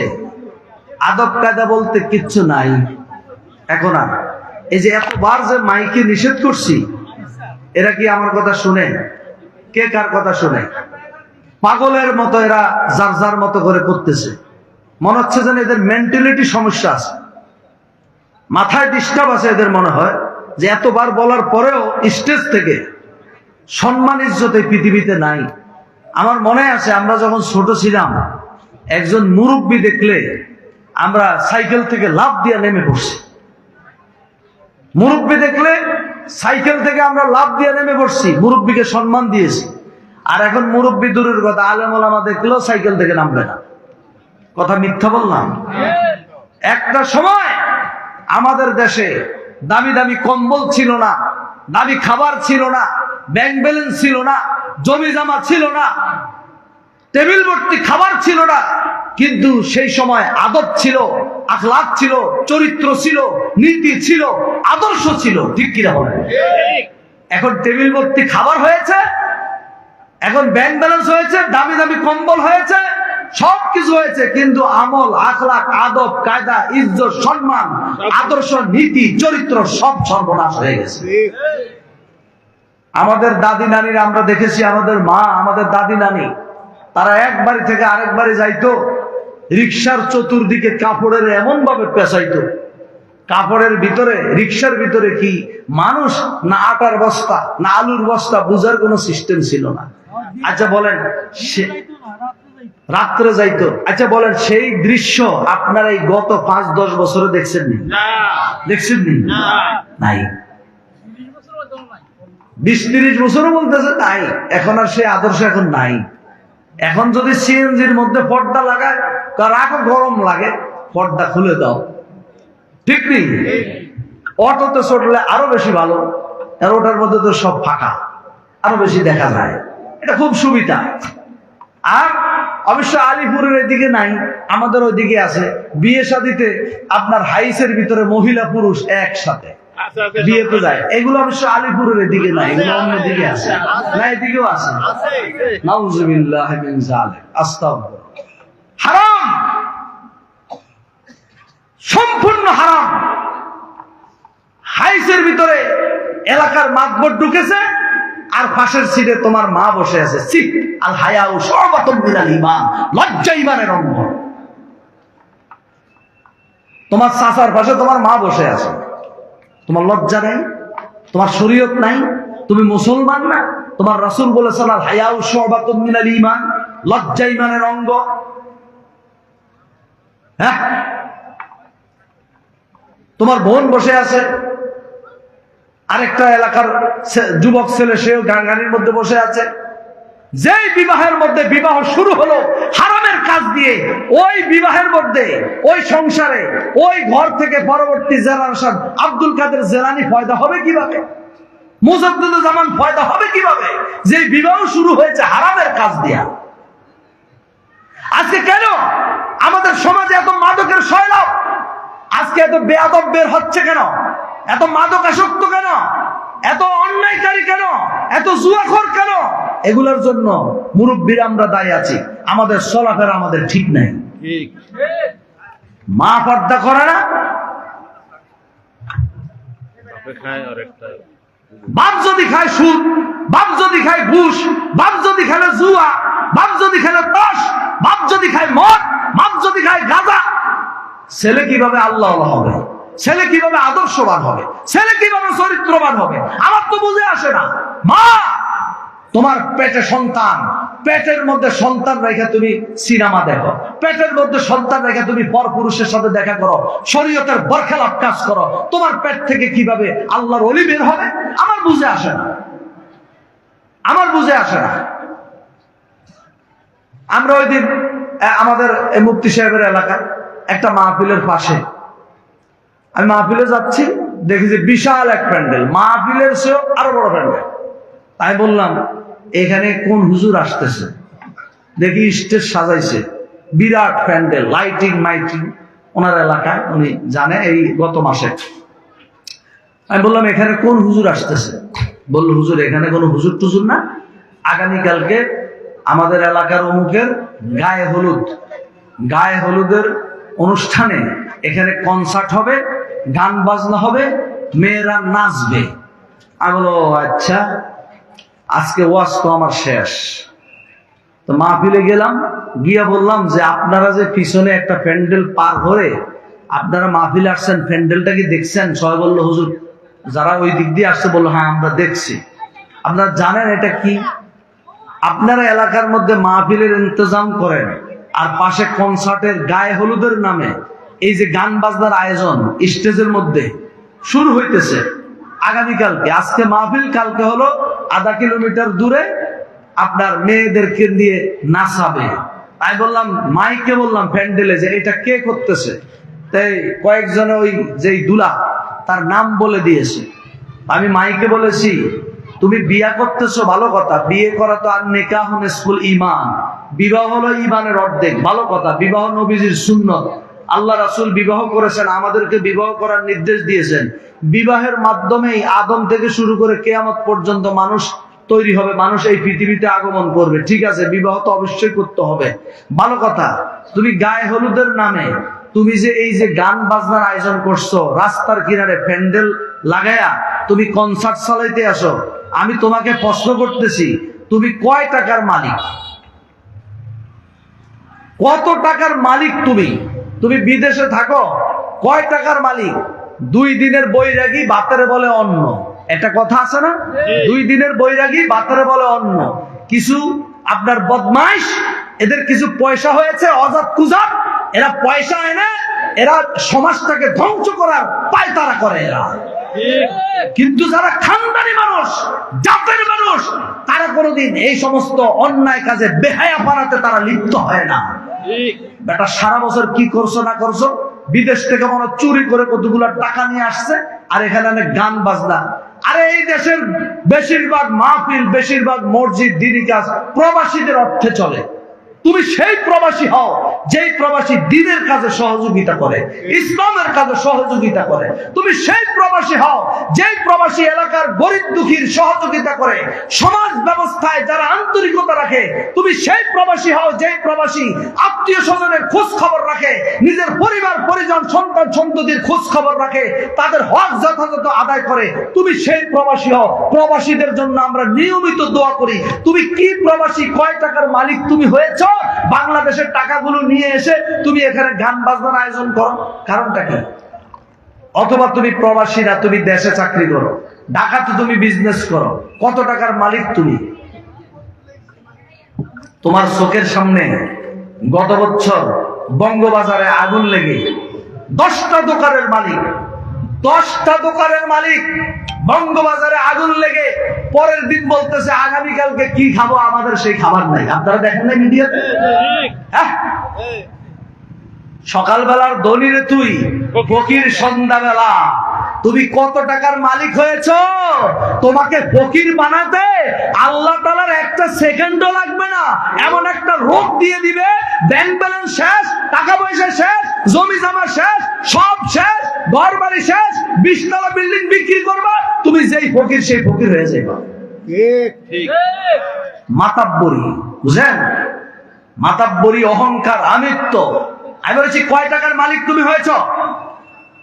তুমি বিয়ে করবা, তুমি গায়ে হলুদের নামে তুমি বেহায়াপানা, কেন করতেছ? তুমি বিবাহ করো তোমার বাড়িতে, রাস্তার কিনারে একটা ক্ষেতের মধ্যে প্যান্ডেল করেছে, রাস্তার কিনারে বিশাল প্যান্ডেল, মহিলা আর পুরুষ একসাথে বসে বসে গান দেখতেছে, বাজনা বাজাচ্ছে। এই বিবাহ যে হচ্ছে, আমার আব্বা আপনাদের পায়ে ধরে আমি জিজ্ঞেস করি, বলেন তো হারামের কাজ দিয়ে এই দুইটা লোকের মেয়ে আর ছেলে যে বিবাহ হলো, বলেন এদের ঘরে যে সন্তানগুলো আসবে এরা নেককার কিভাবে হবে? আমাকে বুঝান আপনি, হবে না। আপনি আমাকে বুঝান কিভাবে নেককার হবে, বুঝান। আপনারা কি বড়, আপনারা খাজা গরিবে নওয়াজ মাইনুদ্দিন চিশতি আজমেরির নাম শুনেছেন? জি। চিশতিয়া তরিকার পীর, ইমামত তরিকা। তার মা একদিন বলতেছে, বাবা মাইনুদ্দিন, আল্লাহ তাআলা যে তোমাকে এত সম্মান দিয়েছেন, এই সম্মানের কারণ কি তুমি জানো? মাইনুদ্দিন চিশতি বলেন, মা বলেন। বলে মাইনুদ্দিন চিশতিকে আল্লাহ এত ইজ্জত দিয়েছেন আল্লাহ তাআলা, মাইনুদ্দিন চিশতির এক বৈঠকে 50,000 মুসলমান হয়েছে। সুবহানাল্লাহ। মাইনুদ্দিন চিশতির মা বলতেছেন, বাবা মাইনুদ্দিন, যখন তুমি বাচ্চা ছিলা, আমার কোলে ছিলা, আমি যখন তোমাকে দুধ পান করাতাম, দুধ পান করানোর আগে আমি ওযু করতাম, ওযু করে আসমানের দিকে 2 হাত তুলে বলতাম, মালিক আমার মাইনুদ্দিনকে আপনি যুগ শ্রেষ্ঠ ওলি আর আলেম বানায় দিয়ে। সুবহানাল্লাহ। সন্তানের জন্য বাবা মা উনি দুধ খাওয়াবে, উনি বলছেন যে আমি ওযু ছাড়া, বিনা ওযুতে কোনোদিন আমি তোমাকে দুধ খাওয়াই নাই, বিনা ওযুতে আমি তোমাকে কোনোদিন দুধ খাওয়াই নাই। আগে ওযু করতেন, তারপর হাত তুলে মুনাজাত দিতেন, তারপর দুধ খাওয়াইতেন। আমরা যারা মা আছি, আমরা যারা বাবা আছি, আমাদের আদর্শটা কি হবে? আমরা যদি নামাজ না পড়ি, আমরা যদি রোজা না রাখি, আমরা যদি পর্দা না করি, আমরা যদি হারামের কাজ কারবার করি, আমাদের সন্তান আমাদের থেকে কি শিখবে বলেন আপনি? as-sigharu yata'allamuna min al-kibar, ছোটরা বড়দের থেকে শিখে। আপনি কি শিখাইতেছেন? আপনি একজন মা, যাদের সাথে দেখা দেওয়া জায়েজ নাই, আপনি আপনার দেবরের সাথে কথা বলতেছেন। আপনি একজন মহিলা, আপনি আপনার খালাতো ভাইয়ের সাথে কথা বলছেন, আপনার মামাতো ভাইয়ের সাথে কথা বলছেন। আপনার মেয়েটা কিন্তু সব দেখতে আসে। আপনার ঘরে যে একটা মেয়ে আছে, ওই মেয়েটা বাচ্চা, আপনি মনে করেন বাচ্চা। as-sigharu yata'allamuna min al-kibar, ছোটরা বড়দের থেকে শিখে। ছোটরা কিন্তু অনুসরণ প্রিয়। আপনি কিভাবে কথা বলেন? একটা শিশু, সে জন্ম হয়ে সে পেট থেকে সব শিখে আসে নাই, এই দুনিয়ায় এসে সব শিখেছে। ও দুনিয়ায় এসেছে শুধু 2টা শব্দ শিখে, ও আ। কি শব্দ? ও আ। জন্ম হয়ে কি বলেছে? ও আ। এই ও আ ছাড়া এই পৃথিবীতে আর কোন শব্দ তার মুখস্থ ছিল না। আর যা কিছু শিখছে সব আপনার থেকে, তার প্রতিবেশী থেকে, আত্মীয় স্বজন থেকে সে শিখেছে। এবার যদি একটা 10 বছরের বাচ্চা, 8 বছরের বাচ্চা আপনাকে গালি দেয়, এই গালি কিন্তু মায়ের পেট থেকে শিখে আসে নাই। আপনি আপনার স্ত্রীকে গালি দিয়েছেন, ওই গালিটাও মুখস্থ করে ফেলেছে। বাচ্চাদের জেহান শক্তি, মেধাটা কিরকম? পাথরের মধ্যে খোদাই করলে যেরকম, আর বুড়াদের মেধা কিরকম? পানির মধ্যে লেখলে যেরকম। পানির পুকুরের মধ্যে গোসল করতে যাই লেখছেননি কোনো সময়? আমরা ছোটকালে অনেক লেখছি। এরকম পুকুরের মধ্যে শীতকালে ডুব দিতে খুব ভয় লাগতো, তো প্রথম যাই আগে পানিতে কিছু লেখালেখি শুরু করতাম। তো পানিতে যে আঙ্গুল দিয়ে লেখলে, এক মাথা দিয়ে লিখবেন, আরেক মাথা দিয়ে মুছে যাবে। এটা হলো বুড়াদের মেধা শক্তি। আর যারা বাচ্চা, তাদের মেধা শক্তি হলো পাথরে খোদাইয়ের মতো। আপনি কি করতেছেন? ও কিন্তু সব দেখতেছে, ও সব শিখতেছে। আপনার হাঁটা, আপনার চাল চলন, আপনার খাওয়া দাওয়া, আপনার কথাবার্তা। আপনি ওর মা, আপনি ওর বাবা, আপনি ওর মা, আপনি ওর বাবা, দুইজনে গালি দিয়েছেন, ও কিন্তু শুনেছে। আপনি মনে করেন ও শুয়ে আছে, ওর খবর নাই, ও কিন্তু সব শুনতেছে। ও বাচ্চা, আপনি মনে করেন ওর 5 বছর বয়স, ও 6 বছর বয়স, ওকে তো আল্লাহ জ্ঞান দিয়েছে, তাই না? ও মুখস্থ করে ফেলেছে, ও দেখতেছে। ও আপনি মনে করেন ও কিচ্ছু জানে না। আরে বর্তমান সময়ের বাচ্চারা যা জানে, আমি আর আপনিও তা জানি না। কথা বুঝেন না? একটা মোবাইল দিয়ে দেখেন না কি অবস্থা। আমি এখন পর্যন্ত আমার মোবাইলে ফেসবুক সফটওয়্যারে নাই, এখন পর্যন্ত আমার মোবাইলে ফেসবুক সফটওয়্যারে নাই। আর অনেক বাচ্চারা আছে, তাদেরকে জিজ্ঞেস করেন তারা ফেসবুক কিভাবে চালায়, আপনাকে বসাইয়া তালিম দিয়ে দিবে। আপনাকে বসাইয়া তালিম দিয়ে দিবে, আপনি তাকে উস্তাদ মানতে হবে, উপায় নাই। আমার আব্বাজির, আমার ভাইয়েরা, সমাজটা আজকে কেন ধ্বংসের ধার প্রান্তে চলে গিয়েছে? আব্বা যারা আছেন, আম্মা যারা আছেন, আসেন আমরা আমাদের চলাফেরাকে ঠিক করি। আপনার কথা কি বলছেন মনে রাখেন, এই কথাটা বাচ্চা শুনছে, ওকে আপনি সর্বনাশ করে দিয়েন না। একটা ছেলে আমাকে এসে বলতেছে কি, হুজুর আমি যত জায়গায় বিয়ে করতে চাই বিয়ে করতে পারি না। তাই বললাম কারণ কি? বিয়ে করতে গেলেই বলে চোরের নাতি। কি বলে? চোরের নাতি। আজ থেকে আরো 50 বছর আগে ওর দাদাই চুরি করছে। এই এফেক্টটা পড়ছে কার উপরে? নাতির উপরে পড়ে। ওই নাতি নিজে আমাকে বলছে, আজ থেকে 50 বছর আগে ও নিজে বলছে, হুজুর আমার দাদাই 50 বছর আগে এলাকায় চুরি করছে। এখন কোন আত্মীয়তা করতে গেলেই বলে ওর দাদাই চোর আছে। তুমি চুরি করেছ, তোমার বংশটাকে তুমি ধ্বংস করে দিয়েছ। তুমি জুয়া খেলেছ, তোমার বংশটাকে তুমি ধ্বংস করে দিয়েছ। তুমি মাদকাসক্ত, তোমার সন্তান আওলাদ ওয়ারিস সবগুলাকে তুমি ধ্বংস করে দিয়েছ। তুমি বেইজ্জতি করেছো তাদেরকে, তোমার বংশকে তুমি শেষ করে দিয়েছো, পরবর্তী জেনারেশনকে তুমি শেষ করে দিয়েছো। তোমার কারণে তোমার ফ্যামিলি বেইজ্জতি হয়েছে, কারণ মদখোরের ফ্যামিলি। এই পোলা হইলো মদখোরের পোলা, এই পোলা হইলো জুয়াখোরের পোলা, এই পোলা হইলো ওই বেবিচারের পোলা, এই পোলা হলো বদমাইশের পোলা, এই পোলা হলো জালেমের পোলা। তুমি নিজে জালেম, পোলার দোষ করছে কি? তোমার কারণে পোলাটাও শেষ, তোমার কারণে পোলার ইজ্জত শেষ, তোমার কারণে তোমার ভাইয়ের ইজ্জত শেষ, তোমার কারণে তোমার বোনের ইজ্জত শেষ। তোমার একটা মেয়ে বিবাহ দিতে পারে না, কসুরের মেয়ে, সন্ত্রাসের মেয়ে, গাঁজাখোরের মেয়ে, বাবাখোরের মেয়ে, হারামখোরের মেয়ে, জুয়াখোরের মেয়ে, সেই মেয়েটাকে পর্যন্ত বিবাহ দিতে পারে না। তুমি অপরাধ করেছো, তোমার অপরাধের কারণে ফুল ফ্যামিলি ক্ষতিগ্রস্ত হয়েছে। ঠিক। সমাজটা আজকে অত্যন্ত কলুষিত হয়ে যাচ্ছে। আমার আব্বা যারা আছেন, আমার আম্মা যারা আছেন, আমি সংক্ষেপ কথাবার্তা, যখন কমিটি এসে বলবে হুজুর ফুরফুরার বিশ্বের হুজুর এখন কথা বলবেন, আমি 1 সেকেন্ড আর দেরি করব না, আমার কথা শেষ। আমি আপনাদেরকে বলতে চাই, আপনারা যারা আব্বা আছেন, আম্মা আছেন, নিজেরা সংশোধন হন এবং বাচ্চাদের দিকে নজর দেন। আপনার সন্তান কোথায় যাচ্ছে, কার সাথে চলছে, কোন দিকে যাচ্ছে, সব খোঁজ খবর নেন, না হলে কিন্তু মুসিবত আছে। একজন এসে বলল যে আপনার সন্তান এটা করেছে, আপনি বললেন কি না না না না আমার সন্তান এটা করতেই পারে না। আপনার সন্তান অন্যায় করলে, আর আমাদের দেশের সমস্যাটা কি জানেন? কৃষ্ণ করলে লীলা খেলা, আমি করলে দোষ। আমাদের দেশে এক মাতাব্বর, ও মাতাব্বরের ছেলে জুয়া খেলে। এখন একজন আমার আয়সা বলতে, হুজুর ওই মাতাব্বরের ছেলে এই এলাকার মধ্যে সবচেয়ে বড় জুয়াখোর। আর আমি ওই মাতাব্বরকে ডাক দিয়ে বললাম, সন্তোষপুর দরবার শরীফ সারা বাংলার মানুষের ইজ্জতের জায়গা, আর আপনার পোলাই দরবারের আশপাশে বিভিন্ন জায়গায় জুয়ার আড্ডাখানা লাগাইছে, আপনি জানেন? হুজুর সব মিথ্যে কথা, আমার ছেলে জুয়া খেলতেই পারে না। তো যে আমাকে এসে বলল, আমি তার কাছে বললাম যে বাইরে আমি তো লজ্জা পাইছি। মাতাব্বর তো অস্বীকার গেছে, বললো যে তার ছেলে জুয়া খেলে না। বললো হুজুর আপনি কোনো চিন্তা করেন না, আগামীকালকে ডকুমেন্ট নিয়ে আসবো। ও যে জুয়া খেলে ছবি তুলে ভিডিও করে ওই ছেলে আমার কাছে নিয়ে আসছে। মাতাব্বরের কাছে ডাক দিলাম যে আপনি তো কালকে বললেন যে আপনার ছেলে এগুলা করে না, এখন এগুলো কে করছে? ও বলে কি, হুজুর ওরা দুষ্টামি করে। কি করে? দুষ্টামি করে। নাউজুবিল্লাহ মিন জালিক। এই ছেলেটাকে নষ্ট করছে কে? আপনি।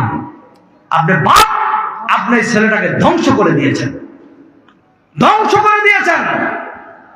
শুনুন, এক মদখোর আজ থেকে আরো 1 সপ্তাহ আগে আমার নিজের চোখে দেখা, আমার কাছে আসছে দেওয়ার জন্য। ও মদখোর, ওর একটা মেয়ে আজ থেকে আরো 2-3 মাস আগে গলায় ফাঁসি দিয়েছে। আরেকটা মেয়ে বর্তমানে আইসিইউতে আছে। একটা মেয়ে গলায় ফাঁসি দিয়ে মারা গিয়েছে, বিবাহ হয়েছে, সন্তান আছে। ওই মহিলা কোনো কথা নাই বার্তা নাই, গলায় ফাঁসি দিয়ে মরেছে। আরেকটা মেয়ে আইসিইউতে বর্তমানে আছে, আমাকে দোয়ার জন্য আমার কাছে এসেছে। আমি আপনাদেরকে বলতে চাই, আমার আব্বাজির, আমার ভাইরা, আমরা যদি অন্যায় করি, এই অন্যায়ের জন্য আমাদের সন্তানগুলো ক্ষতিগ্রস্ত হবে, এটা মনে রাখবেন। অন্যায় ছেড়ে দেন বাপ, জুয়া খেলা ছেড়ে দেন। এলাকার যারা যুবক আছো, জোয়ান আছো, তুমি সেই যুবক হও, ওমর রাদিয়াল্লাহুর মতো যুবক হও। তুমি ওমরের মতো যুবক হও। জুয়ার আড্ডাখানাকে লাথি মারো, মাদকের আড্ডাখানাকে জাটা দিয়ে পিটিয়ে আলিপুর থেকে তাড়িয়ে দাও। এই এলাকায় কোনো মাদকের আড্ডাখানা চলবে না, এই এলাকায় জুয়ার আড্ডাখানা চলবে না, এলাকায় জালেম অত্যাচার চলবে না, পরের হক নষ্টকারী এই এলাকায় স্থান পাবে না। এই এলাকা হবে এই লক্ষ্মীপুর জেলার একটি মডেল গ্রাম। এখান থেকে অন্য গ্রামওয়ালারা তারা দেখবে, তারা এই গ্রাম থেকে তারা শিক্ষা নেবে। এই এলাকার ঘরে ঘরে আল্লাহ পয়দা হবে। এই আলিপুরের ঘরে ঘরে মুজাদ্দেদে জামান আবু বকর সিদ্দিক পয়দা হবে। এই আলিপুরের ঘরে ঘরে কারামত আলী জৌনপুরি পয়দা হবে। এই আলিপুরের ঘরে ঘরে কুতুবুল আলম নেসারউদ্দিন পয়দা হবে। আমরা সেটাই চাই। যুবকেরা, জোয়ানেরা, তোমরা যারা আছো বাপ, আমি তোমাদেরকে বলছি, কিসের নেশায়, কিসের আশায় তুমি যা মন চায় তুমি তা করছো? আজ থেকে আপনার আজকে কত তারিখ? 24 তারিখ। এই 21 তারিখে আইলের রাস্তায় একটা মাহফিল ছিল আমার, ফরিদগঞ্জ। আইলের রাস্তা থেকে আমাকে এক রুগী চাঁদপুর সদর হসপিটাল থেকে অনেকবার ফোন করেছে, হুজুর আমার অবস্থা শেষ, আমার মন চায় আমি আপনাকে একটা নজর দেখবো। আমি মুনাজাত দিয়ে রাত্রে 2টা বাজে আমি চাঁদপুর সদর হসপিটালে গিয়েছি। বিশ্বাস যদি করেন, একটা বার আপনারা হসপিটাল গুলোতে পায়চারি করবেন, গিয়ে দেখবেন মানুষ কত অসহায়ত্ব জীবন যাপন করছে। আপনি কত ভালো আছেন, আল্লাহর নিয়ামতের শুকর আদায় করেন। আমার আব্বাজির, আমার ভাইরা হসপিটালে ঢুকার সঙ্গে সঙ্গে কেউ খাটের নিচে, কেউ খাটের উপরে, কেউ গলিতে, কেউ টয়লেটের সামনে, জায়গাও নাই, পাইপ পুইপ লাগাইয়া কতজন, একজনের দেখলাম রুগী 4-5 জন ধরে রাখছে, তাকে ধরতে পারে না। আর এরকম শরীর কাঁপ এবং সেসব ছিঁড়ে ফেলে দেখলাম কত মানুষ। আমি রাত্রে 2টায় গেছি, অমুক বেড থেকে ডাকে হুজুর একটু দোয়া করেন, অমুক বেড থেকে ডাকে হুজুর একটু দোয়া করেন, কাঁদতেছে, অসহায়ত্ব জীবন। আমি ঢাকা আপনার ইউনাইটেড হসপিটালে একজন রোগীকে দেখেছি, তার মাথার ঠুলি খুলে ঠুলিকে ফ্রিজে রেখেছে, মগজকে ব্যান্ডেজ করে রেখেছে। ডাক্তার বলেছে মাথার ঠুলি ফ্রিজে থাকবে কমপক্ষে 3 মাস। যতক্ষণ পর্যন্ত মগজ ফুলা না কমবে ততক্ষণ ঠুলি লাগানো যাবে না। ঠুলি আলাদা, মগজ দেখা যাচ্ছে। ঢাকা নিউরো মেডিকেল কলেজে গিয়ে দেখো, সায়েন্স হসপিটালে গিয়ে দেখো, কত মানুষের মাথা ফেটে মগজ বের হয়ে আছে। পঙ্গু হসপিটালে গিয়ে দেখো, কত যুবক, কত জোয়ান, তার হাত নাই, পাও নাই, কত অসহায়ত্ব জীবন যাপন করছে, ফেল ফেল করে তাকিয়ে আছে। ও যুবক, ও জোয়ান, আমি বলছি তোমাকে, তোমার মতো কত যুবক পাগল বেশে রাস্তায় রাস্তায় ঘুরছে, তোমার মতো কত জোয়ান পাগল হয়ে রাস্তায় রাস্তায় ঘুরছে। তোমার চেয়ে কম বয়সের মানুষটা পিজি হসপিটালে গিয়ে দেখো পড়ে আছে। সেই গিয়ে দেখো তুমি আপনার পঙ্গু হসপিটালে মোটরসাইকেল অ্যাক্সিডেন্ট করে শত শত রোগী পড়ে আছে, হাত নাই, পাও নাই, সিএনজি অ্যাক্সিডেন্ট, গাড়ি অ্যাক্সিডেন্ট, বিভিন্ন রকমের কত মানুষ ভয়ঙ্কর রোগে আক্রান্ত হয়ে লাইফ সাপোর্টে পড়ে আছে, আইসিইউতে আছে। এখনো সময় আছে, আল্লাহকে ভয় করো, আল্লাহকে ভয় করো, অন্যায় ছেড়ে দাও। নিজেকে কি মনে করো, নিজেকে কি ভাবো, নিজেকে কি ভাবো? मिटा दो अपना हस्ती को, अगर कुछ मर्तबा चाहो कि दाना खा के मिलकर भूले गुलजार होता है। নিজের আমিত্বকে বিসর্জন করে দাও, নিজের অহংকারকে মাটি করে দাও। নিজের আমিত্বকে যতক্ষণ পর্যন্ত বিসর্জন করতে না পারবা ততক্ষণ পর্যন্ত তুমি সম্মান পাবা না। একটা বীজ যেভাবে মাটির সাথে মিশে গিয়ে বীজ থেকে গাছ হয়, গাছ থেকে ফুল হয়, ফুল থেকে ফল হয়, যতক্ষণ পর্যন্ত একটা বীজ মাটির সাথে মিশে না যায় ততক্ষণ পর্যন্ত বীজ থেকে গাছ হয় না, গাছ থেকে ফুল হয় না, ফুল থেকে ফল হয় না। তুমিও তোমাকে মিশিয়ে দাও, মিটিয়ে দাও, মিটা দো আপনা হস্তি কো, अगर कुछ मर्तबा चाहो, যদি তুমি সম্মান চাও নিজের অহংকারকে মিটিয়ে দাও, আমিত্বকে মিটিয়ে দাও। কে দানা খা কে মিলকর ভুলে গুলজার होता है। যেমনি ভাবে একটা বীজ মাটির সাথে মিশে গিয়ে সে মানুষের সেবা করে, তুমিও নিজের অহংকারকে, আমিত্বকে বিসর্জন দিয়ে এই সমাজকে তুমি আলোকিত করো, এই রাষ্ট্রকে তুমি আলোকিত করো, তোমার পরিবারকে তুমি আলোকিত করো, এই পৃথিবীকে তুমি আলোকিত করো। আল্লাহকে তুমি ভয় করো, আল্লাহকে ভয় করো। কিসের আশায়, কিসের নেশায় তুমি চলছো, তুমি ফিরছো, তুমি কি পড়াশোনা করেছো? BCS cadre. আমার চোখে দেখে, এবং সে সন্তোষপুর দরবারের একজন ভক্ত, বিসিএস ক্যাডার, শিক্ষা মন্ত্রণালয়ে তার চাকরি হয়েছে, ফরিদগঞ্জ তার বাড়ি, ফরিদগঞ্জ তার বাড়ি। তার আপনার নামটা এই মুহূর্তে আমার মনে আসতেছে না। সে আমার সাথে প্রায় ফোনে কথা বলে, বিসিএস ক্যাডার, তার শিক্ষা মন্ত্রণালয়ে চাকরি হয়েছে। এই লোকটা চাকরি করতে যাবে, তার সব কমপ্লিট, তার নিয়োগ হয়েছে। এই নিয়োগ হওয়ার পর যখন সে নিয়োগ বিজ্ঞপ্তি এসেছে, সে জয়েন করবে, জয়েন্টের আগে তার মাথার মধ্যে ডিস্টার্ব দিয়েছে, এখন সে রাস্তা রাস্তা ঘুরে। বিসিএস ক্যাডার, তুমি কত টাকার মালিক? তুমি কত টাকার মালিক? তোমার শিক্ষাগত যোগ্যতা কি? তুমি কি পড়াশোনা করছো? তুমি ভুইয়া না তুমি পাটোয়ারি না তুমি মিজি না তুমি নেতা? কত নেতা টাকার বস্তা রেখে পালিয়েছে, কত নেতা পালিয়েছে, পালানোর সুযোগ পাইনি। তুমি ভুইয়া, তুমি পাটোয়ারি, তুমি মিজি, তুমি ব্যাপারী, তুমি মেম্বার, তুমি চেয়ারম্যান, রাস্তা দিয়ে হাঁটো, ডান দিকে তাকাও, বাম দিকে তাকাও, কত ভুইয়া এই মাটির নিচে শুয়ে আছে, কত ব্যাপারী মাটির নিচে শুয়ে আছে, কত মিজি মাটির নিচে শুয়ে আছে, কত মেম্বার বাঁশ জারের নিচে পড়ে আছে, কত চেয়ারম্যান ওই নারকেল তলায় পড়ে আছে, বাঁশ তলায়, গাছ তলায়, গহীন অন্ধকার জঙ্গলের মধ্যে পড়ে আছে। কেউ জিজ্ঞাসা করে না, চেয়ারম্যান সাহেব, এমপি সাহেব, মেম্বার সাহেব, আপনি কেমন আছেন? জিজ্ঞাসা করে না তুমি কি হয়েছো, তোমার কতটুকু মাস্তানি, নিজেকে তুমি কি মনে করো? এক মাহফিলে আমি গিয়েছি, বলল হুজুর আপনি তো এই সন্ত্রাসের বিরুদ্ধে কথা বলেন, এখানে এক বড় সন্ত্রাস আছে, আপনি যদি ওর বিরুদ্ধে বলেন ও আইসা ফ্যান্ডেল ফুন্ডেল সব জ্বালায়া দিবে।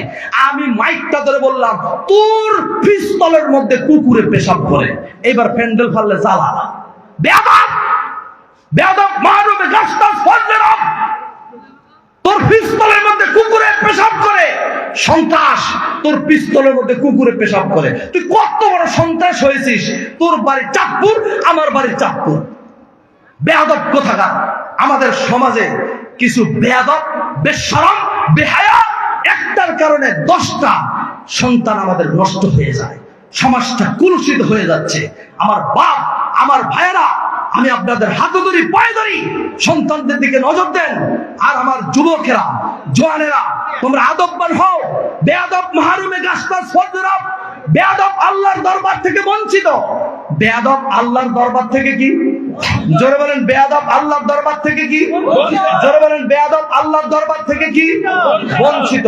বেয়াদব আল্লাহর দরবার থেকে বঞ্চিত। আল আদাবু খায়রুম মিনাজ যাহাবি আল ফিদ্দা, আদব স্বর্ণ রূপার চেয়েও আরো মূল্যবান।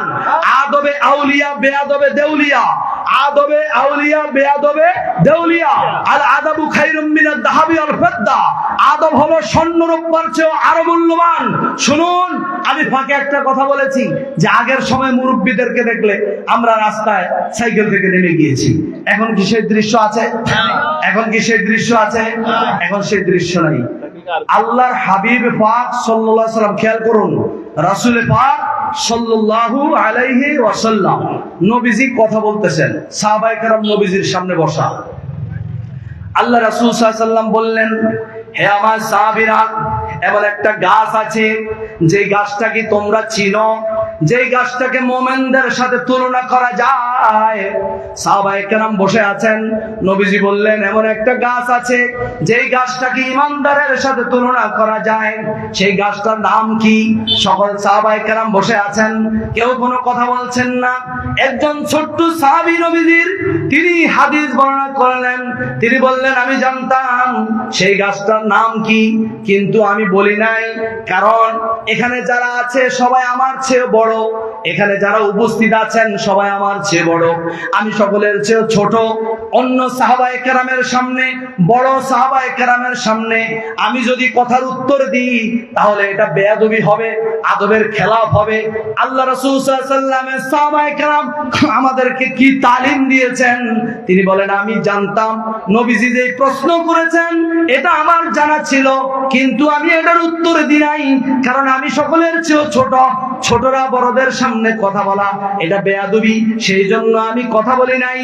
আব্বাজিরা আমার, ভাইয়েরা আমার, একটু কথা খেয়াল করে দেখেন, এই পৃথিবীর শ্রেষ্ঠ জায়গা মক্কাতুল মুকাররমা, মদিনাতুল মুনাওয়ারা, পৃথিবীর শ্রেষ্ঠ জায়গা মক্কা শরীফ আর মদিনা শরীফ।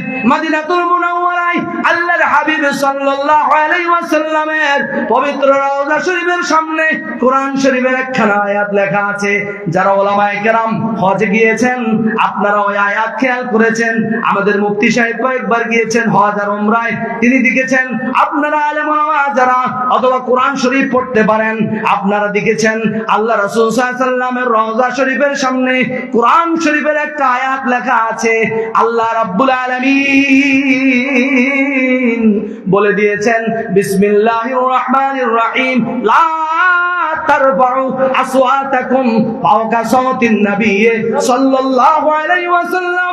একটু জোরে জোরে বলেন সুবহানাল্লাহ। আল্লাহ রাব্বুল আলামিন পবিত্র কোরআন শরীফের মধ্যে বলে দিয়েছেন, লা তারফাউ আসওয়াতাকুম ফাওকা সাওতিন নবী সাল্লাল্লাহু আলাইহি ওয়াসাল্লাম। কোরআন শরীফের আয়াত কোন জায়গায় লেখা আছে? নবীর রওজা শরীফের সামনে এখনো লেখা আছে। আল্লাহ তাআলা পবিত্র কোরআন শরীফের মধ্যে বলে দিয়েছেন, লা তারফাউ আসওয়াতাকুম ফাওকা সাওতিন নবী সাল্লাল্লাহু আলাইহি ওয়াসাল্লাম। তোমরা তোমাদের নবীর সামনে তোমাদের আওয়াজকে জোরে করো না, তোমাদের আওয়াজকে বুলন্দ করো না, তোমাদের নবীর সামনে তোমাদের কথা সাউন্ড বাড়াইয়া দিও না। তোমরা যখন তোমাদের নবীর সামনে থাকবা তার সামনে আস্তে কথা বলবা, আস্তে আস্তে কথা বলবা। তোমাদের কথার আওয়াজ যেন তোমাদের নবীর আওয়াজের উপরে না চলে যায়। আমার আব্বাজিরা, আমার ভাইয়েরা, পবিত্র কোরআন শরীফের আয়াত আমাদেরকে কি শিক্ষা দেয়? কোরআন তো আমাদের সংবিধান।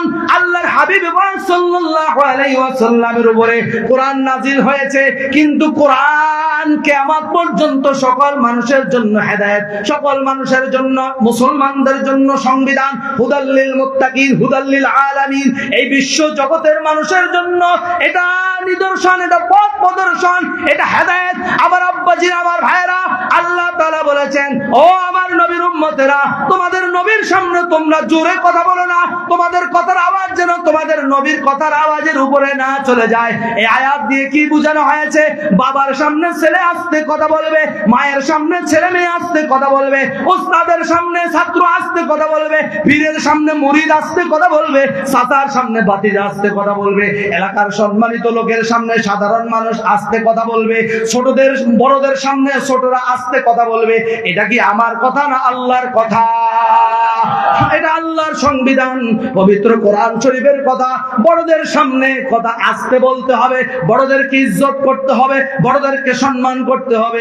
বাপ আমার ভাই, আল্লাহর হাবিব সাল্লাল্লাহু আলাইহি ওয়াসাল্লাম বলেছেন, ও আমার উম্মতেরা শুনে না, যারা বড়দেরকে সম্মান করে না, ছোটদেরকে স্নেহ করে না, তারা আমার উম্মতের মধ্যে নাই। নবীজি বলেছেন, যারা বড়দেরকে সম্মান করে না, ছোটদেরকে স্নেহ করে না, তারা আমার উম্মতের দলভুক্ত না, তারা আমার উম্মতের দলভুক্ত না। আব্বাজি আমার ভাই, সেই সম্মান এখন আর নাই রে।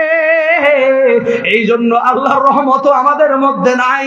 ও আমার বাপ যারা ছোট আছো, ও আমার ভাই যুবকেরা, জওয়ানেরা, তোমার মালিক তোমাকে কি শিক্ষা দিয়েছেন? তোমার নবী তোমাকে কি শিক্ষা দিয়েছেন? তোমার নবী রাহমাতাল লিল আলামিন বলেছেন, আদাবানি রব্বি ফাসানা তাদিবি, আদাবানি রব্বি ফাসানা তাদিবি। আমার রব আমাকে আদব শিক্ষা দিয়েছেন, আমার রব আমাকে আদব শিক্ষা দিয়েছেন, আমার রব আমাকে আদব শিক্ষা দিয়েছেন। আমাকে আমার রব বেয়াদবি শিক্ষা দেন নাই, উত্তম আদব শিক্ষা দিয়েছেন। নবীজি বলেছেন, আদাবানি রব্বি ফাসানা তাদিবি, আমার রব আমাকে উত্তম আদব শিক্ষা দিয়েছেন।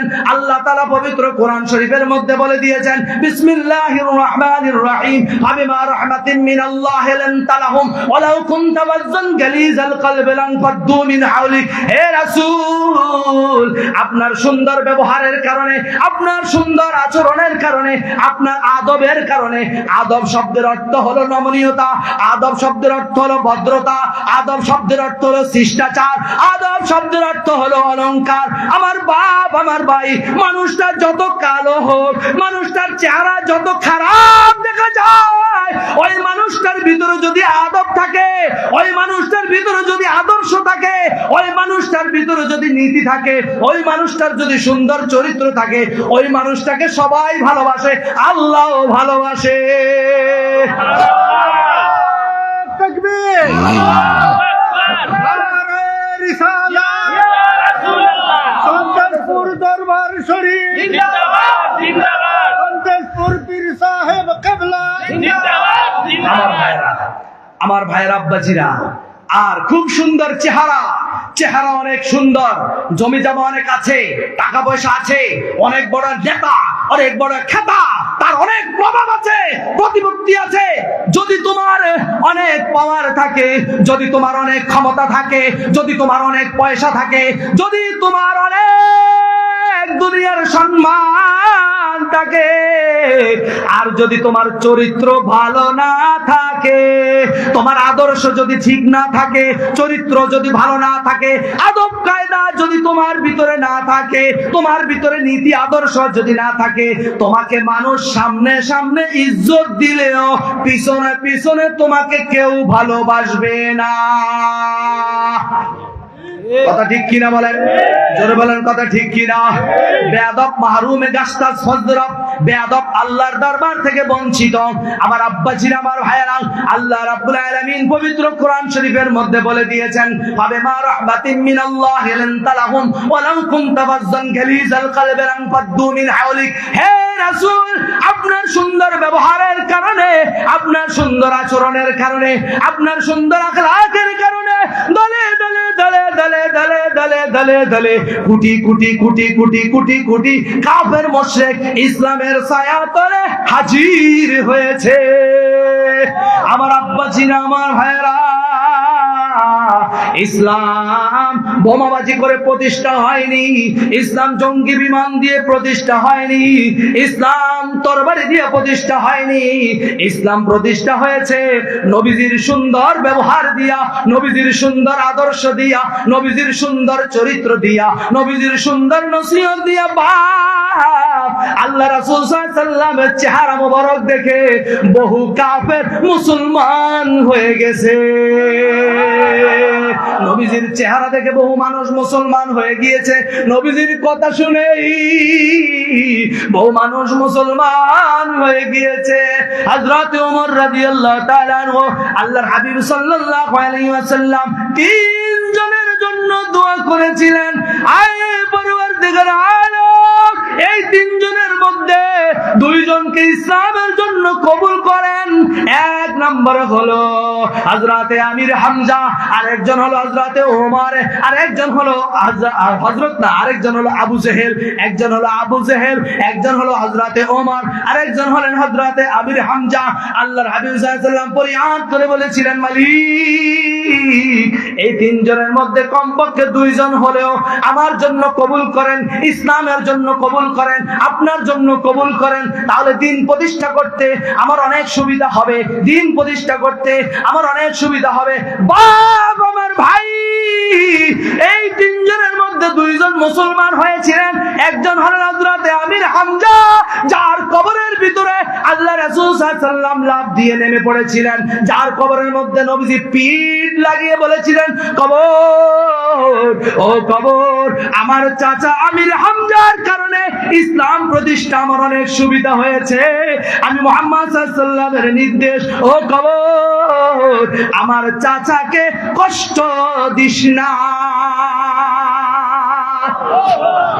নারে তাকবীর। আমার ভাইয়েরা, আমার ভাইয়েরা, আব্বাজিরা আমার, সেই হযরতে আমির হামজা কিভাবে তিনি মুসলমান হয়েছিলেন।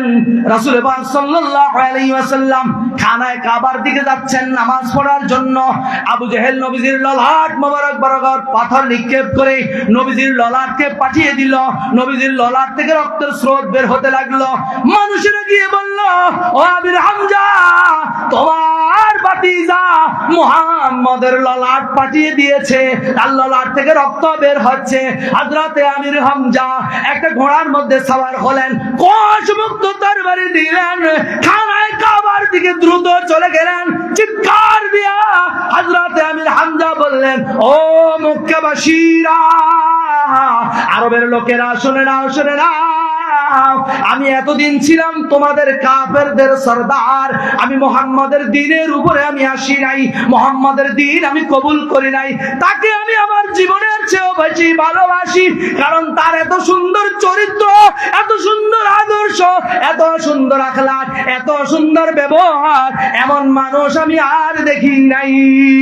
ও মক্কাবাসীরা, আমি আমির হামজা খানায়ে কাবার দরজার সামনে হাজির হয়েছি। আমি আমির হামজা খানায়ে কাবার চৌকাঠ ধরে তোমাদেরকে বলছি, তোমরা শুনে নাও, শুনে নাও, তোমরা আমার বাতিজার ললাটের মধ্যে আঘাত দিয়েছো, আমার বাতিজার ললাট মোবারকে পাথর নিক্ষেপ করে রক্তাক্ত করে দিয়েছো, তোমরা আমার বাতিজার শরীরে আঘাত করেছো। আমি আমির হামজা আজকে তোমাদের কলিজায় আঘাত করে দিব। তোমরা আমার বাতিজার শরীরে আঘাত দিয়েছো, আমি আজকে তোমাদের কলিজায় আঘাত করে দিব। শুনে নাও, শুনে নাও, আমি তো এতদিন মুসলমান হই নাই, কিন্তু তার আদর্শে, তার সুন্দর ব্যবহারে আমি অনেক অভিভূত হয়েছিলাম। শুনে রেখে দাও, আজকে আমি তোমাদের কলিজায় আঘাত করে দিচ্ছি। ও মক্কার কাফেরের গোষ্ঠীরা, শুনো নাও, শুনে নাও, আমি আজকে থেকে তোমাদের দলে নাই। আশহাদু আল্লা ইলাহা ইল্লাল্লাহু ওয়া আশহাদু আন্না মুহাম্মাদান আবদুহু ওয়া রাসূলুহু, আমি সাক্ষ্য দিতেছি আল্লাহ ছাড়া কোনো মাবুদ নাই, হযরত মুহাম্মদ রাসূলুল্লাহ সাল্লাল্লাহু আলাইহি ওয়াসাল্লাম আল্লাহর বান্দা ও রাসূল। কোষ মুক্ত তরবারি নিয়া ঘোড়ার মধ্যে সওয়ার হইয়া আল্লাহর হাবিব সাল্লাল্লাহু আলাইহি ওয়াসাল্লামের কাছে চলে যান। নবীজির কদম মোবারকের কিনারে তরবারিটা ফেলে রেখে বললেন, হে মুহাম্মদ, আজকে থেকে তুমি আমার বাতিজা না, আজকে থেকে আমির হামজা মুহাম্মাদের গোলাম। আজকে থেকে তুমি আমার নবী, আজকে থেকে আমি মুসলমান হয়ে গিয়েছি। তোমার আদর্শে তুমি আমাকে জোর করে মুসলমান বানাও নাই, তোমার আদর্শ দেখে, তোমার সুন্দর আচরণ দেখে, তোমার সুন্দর ব্যবহার দেখে, তোমার সুন্দর চরিত্র দেখে আমি আর পারলাম না, আমি মুসলমান হয়ে গিয়েছি। আমার বাপ, আমার ভাইয়েরা আমার, আমি সংক্ষেপে বলবো, হযরত ওমর রাদিয়াল্লাহু তাআলা আনহু কোষ মুক্ত তরবারি নিয়ে বের হয়েছেন ঘোড়ার মধ্যে সওয়ার হয়ে। মুহাম্মদ কোথায়, তাকে কতল করা হবে। আজকে আমি ওমরের হাত থেকে মুহাম্মদ রেহাই পাবে না। রাসূলুল্লাহ সাল্লাল্লাহু আলাইহি ওয়াসাল্লাম মসজিদে নববীতে বসা আছেন। সাহাবায়ে কেরাম বললেন, ইয়া রাসূলুল্লাহ, ইয়া হাবিবাল্লাহ, হুজুর আজকে রক্ষা নাই, হুজুর গো ওমর আসতেছে, আপনাকে কতল করে দিবে। নবীজি বললেন, ওমরকে আসতে দাও, ওমরকে আসতে দাও, হুজুরও তো আপনাকে কতল করে দিবে। আল্লাহ রাসূল বললেন, ওকে আসতে দাও, ওকে আসতে দাও। ওমর রাদিয়াল্লাহু তাআলা আনহু দ্রুতগামী ঘোড়ায় সওয়ার হয়ে ঘোড়া থেকে লাফ দিয়ে নেমে পড়লেন। সাহাবায়ে কেরাম তাকিয়ে আছেন, কি ঘটনা ঘটে। আল্লাহর হাবিব সাল্লাল্লাহু আলাইহি ওয়াসাল্লামের কদম মোবারকের কিনারে ওমর রাদিয়াল্লাহু তাআলা আনহু তরবারিটা ফেলে দিলেন, ফেলে দিয়ে বললেন, হে মুহাম্মদ সাল্লাল্লাহু আলাইহি ওয়াসাল্লাম, আমি এসেছি আপনার মাথা মোবারক নিয়ে যেতে, কিন্তু আমি ওমর নিজের মাথাটাই আপনার জন্য ওয়াকফ করে দিলাম। আমি নিজের মাথায় আপনাকে দিয়ে দিয়েছি, আপনার প্রেমে আমি অভিভূত হয়ে গিয়েছি। এত সুন্দর ব্যবহার, এত সুন্দর চরিত্র, এত সুন্দর আখলাক, এত সুন্দর নীতি এই পৃথিবীতে সাধারণ কোন মানুষের হতে পারে না। নারে তাকবীর, আশিকে রাসূল, আশিকে রাসূল জিন্দাবাদ, জিন্দাবাদ। দাসপুর পীর সাহেব কিবলা। আমার আব্বাজির, আমার ভাইরা, কাফেররা লেলিয়ে দিল আরেকজন কাফেরকে, যে দেখো মুহাম্মদ সাল্লাল্লাহু আলাইহি ওয়াসাল্লাম সে মসজিদের ভিতরে সাহাবায়ে কেরামকে নিয়ে বসে আছেন, তুমি গিয়া মসজিদের ভিতরে পেশাব করে দিবা। এই কাফের যাইয়া মসজিদের ভিতরে পেশাব শুরু করে দিয়েছে। ওমর রাদিয়াল্লাহু তাআলা ক্ষিপ্ত হয়ে গেলেন, ইয়া রাসূলুল্লাহ, আপনি হুকুম করেন এই কাফেরের গর্দানটা আমি কেটে ফেলি। নবীজি বললেন, ওমর, একে পেশাব করতে দাও, পেশাব আটকাইলে কিডনিতে এফেক্ট হবে। সুবহানাল্লাহ বলেন। এখন মেডিকেল সায়েন্স রিসার্চ করেছে, পেশাব আটকে রাখলে কিডনিতে এফেক্ট হয়। কিন্তু আল্লাহ রাসূল সাল্লাল্লাহু আলাইহি ওয়াসাল্লাম যে ডাক্তারের ডাক্তার, তিনি যে মহা ডাক্তার, আজ থেকে ১৫০০ বছর আগে মেডিকেল সায়েন্স কি বলবে সব নবীজি আগে বলে দিয়েছে। নবীজি বলেছেন মা আসফালা মিনাল কাবাইনি মিনাল ইজার ফিন্নার, টাকনুর নিচে যে অংশ যাবে কাপড়ের এটা জাহান্নামে যাবে। এই যে আমরা যে আমাদের পায়জামা বা লুঙ্গি এটাকে বলে টাকনু, গিরা, এটার নিচে ঝুললে মা আসফালা মিনাল কাবাইনি মিনাল ইজার ফিন্নার, নবীজি বলছেন এই অংশ জাহান্নামে যাবে। আজ থেকে ১৫০০ বছর আগে নবীজি বলেছেন, মেডিকেল সায়েন্স তারা গবেষণা করেছে যে ব্যাপার কি মোহাম্মদ কেন এই কথা বলল। গবেষণা করে দেখে এই গিরার মধ্যে, টাকনুর এই গিরার মধ্যে এমন একটা ক্যালসিয়াম আছে, এটা যদি সূর্যের আলো না পায় ক্যালসিয়াম নষ্ট হয়ে যাবে। এই জন্য নবীজি বলেছেন খোলা রাখার জন্য। তখন তো আর এত কম্পিউটার ছিল না। নবীজি বলেছেন দাড়ি ছাটা কাটা হারাম, দাড়িকে ছাইছো না। মেডিকেল সায়েন্স গবেষণা করেছে বেশি বেশি ক্লিন শেভ হলে স্কিন ক্যান্সার হয়, চোখের জ্যোতি কমে যায়। হ্যাঁ, নবীজি বলেছেন টুপি মাথায় দেওয়ার জন্য। এখন দেখেন ইহুদি খ্রিস্টানরা টুপি মাথায় দেয়, আমরা দিই টুপি, তারা দেয় ক্যাপ। একটা তো মাথায় তো দেয়, খালি মাথায় তো আর থাকে না। দেখে না, যদি সরাসরি সূর্যের হিট মাথায় লাগে তাহলে সমস্যা হবে, স্বাস্থ্যের হানি হবে, স্বাস্থ্য নষ্ট হবে। আল্লাহ রাসূল সাল্লাল্লাহু আলাইহি ওয়াসাল্লাম ১৫০০ বছর আগে টুপির ফজিলত বর্ণনা করেছেন। দেখেন এখন টুপি ঠিকই আছে। নবীজি যা যা বলে দিয়েছেন গবেষণা ছাড়া, নবীজির জবান দিয়ে যা বের হয়েছে। আল্লাহ রাসূল সাল্লাল্লাহু আলাইহি ওয়াসাল্লাম বলেছেন খেজুর খাও, নবীজি খেজুর খেতে বলেছেন। খেজুরের মধ্যে সকল খাবারের প্রোটিন, ভিটামিন, আয়রন যা কিছু দরকার সব কিছু একটা খেজুরের মধ্যে আল্লাহ তাআলা দিয়ে দিয়েছেন। এখন নবীজি অর্ডার করছেন ১৫০০ বছর আগে খেজুর, খেজুরের দেশ সৌদি আরব। এখন কাফের মুশরিকরা আমগোছেও আরো বেশি খেজুর কিনে কিনে খায়। ঠিক নেই? মধুর তো একটা সূরা আছে, কোরআন শরীফে তো মধুর একটা সূরা আছে। নবীজি মধু খাইতে বলছেন, আল্লাহ তাআলা মধু খাইতে বলছেন। এখন ওই ইহুদি খ্রিস্টানরা আমাদেরকে দেখে দেখে তারা এখন মধু খাইতেছে। আল্লাহ রাসূল সাল্লাল্লাহু আলাইহি ওয়াসাল্লাম বলছেন কালো জিরা মৃত্যু ছাড়া সকল রোগের ঔষধ। এখন কালো জিরার তেল ওই বিদুর্মীরা কিনতে কিনতে আমরা এখন বেশি টাকা দিয়ে কিনা লাগে। নবীজি গবেষণা ছাড়া, নবীজি আমাদের এমন একজন নবী, তিনি রাহমাতাল লিল আলামিন। হিন্দু, বৌদ্ধ, খ্রিস্টান, ইহুদি, নাসারা যত ধর্ম আছে, যত মত আছে, যত মত আছে, আল্লাহ রাসূল সাল্লাল্লাহু আলাইহি ওয়াসাল্লাম সকলের জন্য নবী, সকলের জন্য রহমত। তারা মানব আর না মানব, তারা মানব আর না মানব। নবীজি রাহমাতাল লিল আলামিন, নবীজি রাহমাতাল লিল আলামিন। নবীজি শুধু মুসলমানদের জন্য রহমত না, নবীজি বিশ্ববাসীর জন্য রহমত। শুধু মানুষের জন্য না, সৃষ্টি জগতের জন্য রহমত। যতটুকু এরিয়ার জন্য আল্লাহ তাআলা হলেন রব্বুল আলামিন, আল্লাহ তাআলা হলেন বিশ্ব জগতের রব, আর আল্লাহ রাসূল হলেন বিশ্ব জগতের রহমত। এখন দেখেন আল্লাহ রাসূল সাল্লাল্লাহু আলাইহি ওয়াসাল্লাম, ওমর এর পেশাব বন্ধ করো না, পেশাব করে মসজিদের ভিতরে। আমরা যদি হইতাম আগে এক দফা পিটাইতাম যে আমাদের ইবাদতের জায়গা, তুমি এখানে কি করো, পেশাব করো মসজিদের ভিতরে। ওমর রাদিয়াল্লাহু ইয়া রাসূলুল্লাহ, আপনি হুকুম দেন, আমাদের সিজদা করি, আমরা আল্লাহর ইবাদত করি, আর ও এখানে পেশাব করে। ওমর, আমি রাহমাতাল লিল আলামিন, আমি এই কাফেরের জন্য রহমত। ও স্বীকার করো আর না করো, ওকে পেশাব করতে দাও, তারপর সালিশ দরবার পরে হবে। আগে ওকে পেশাব করতে দাও। পেশাব কমপ্লিট হওয়ার পর আল্লাহ রাসূল সাল্লাল্লাহু আলাইহি ওয়াসাল্লাম ওকে ডাকবেন তো দূরের কথা, ও নিজেই দৌড়াইয়া আইসা আল্লাহ রাসূল সাল্লাল্লাহু আলাইহি ওয়াসাল্লামের কদম মোবারক জড়ায় ধরে বললেন, এরকম মহামানব পৃথিবীতে আর হতে পারে না। আপনি যে বিশ্ব নবী, আপনি যে শ্রেষ্ঠ নবী, আপনি যে আখির জামানার নবী, কোনো সন্দেহ নাই। আমাকে আপনার ছায়াতলে একটু আশ্রয় দেন ইয়া রাসূলুল্লাহ।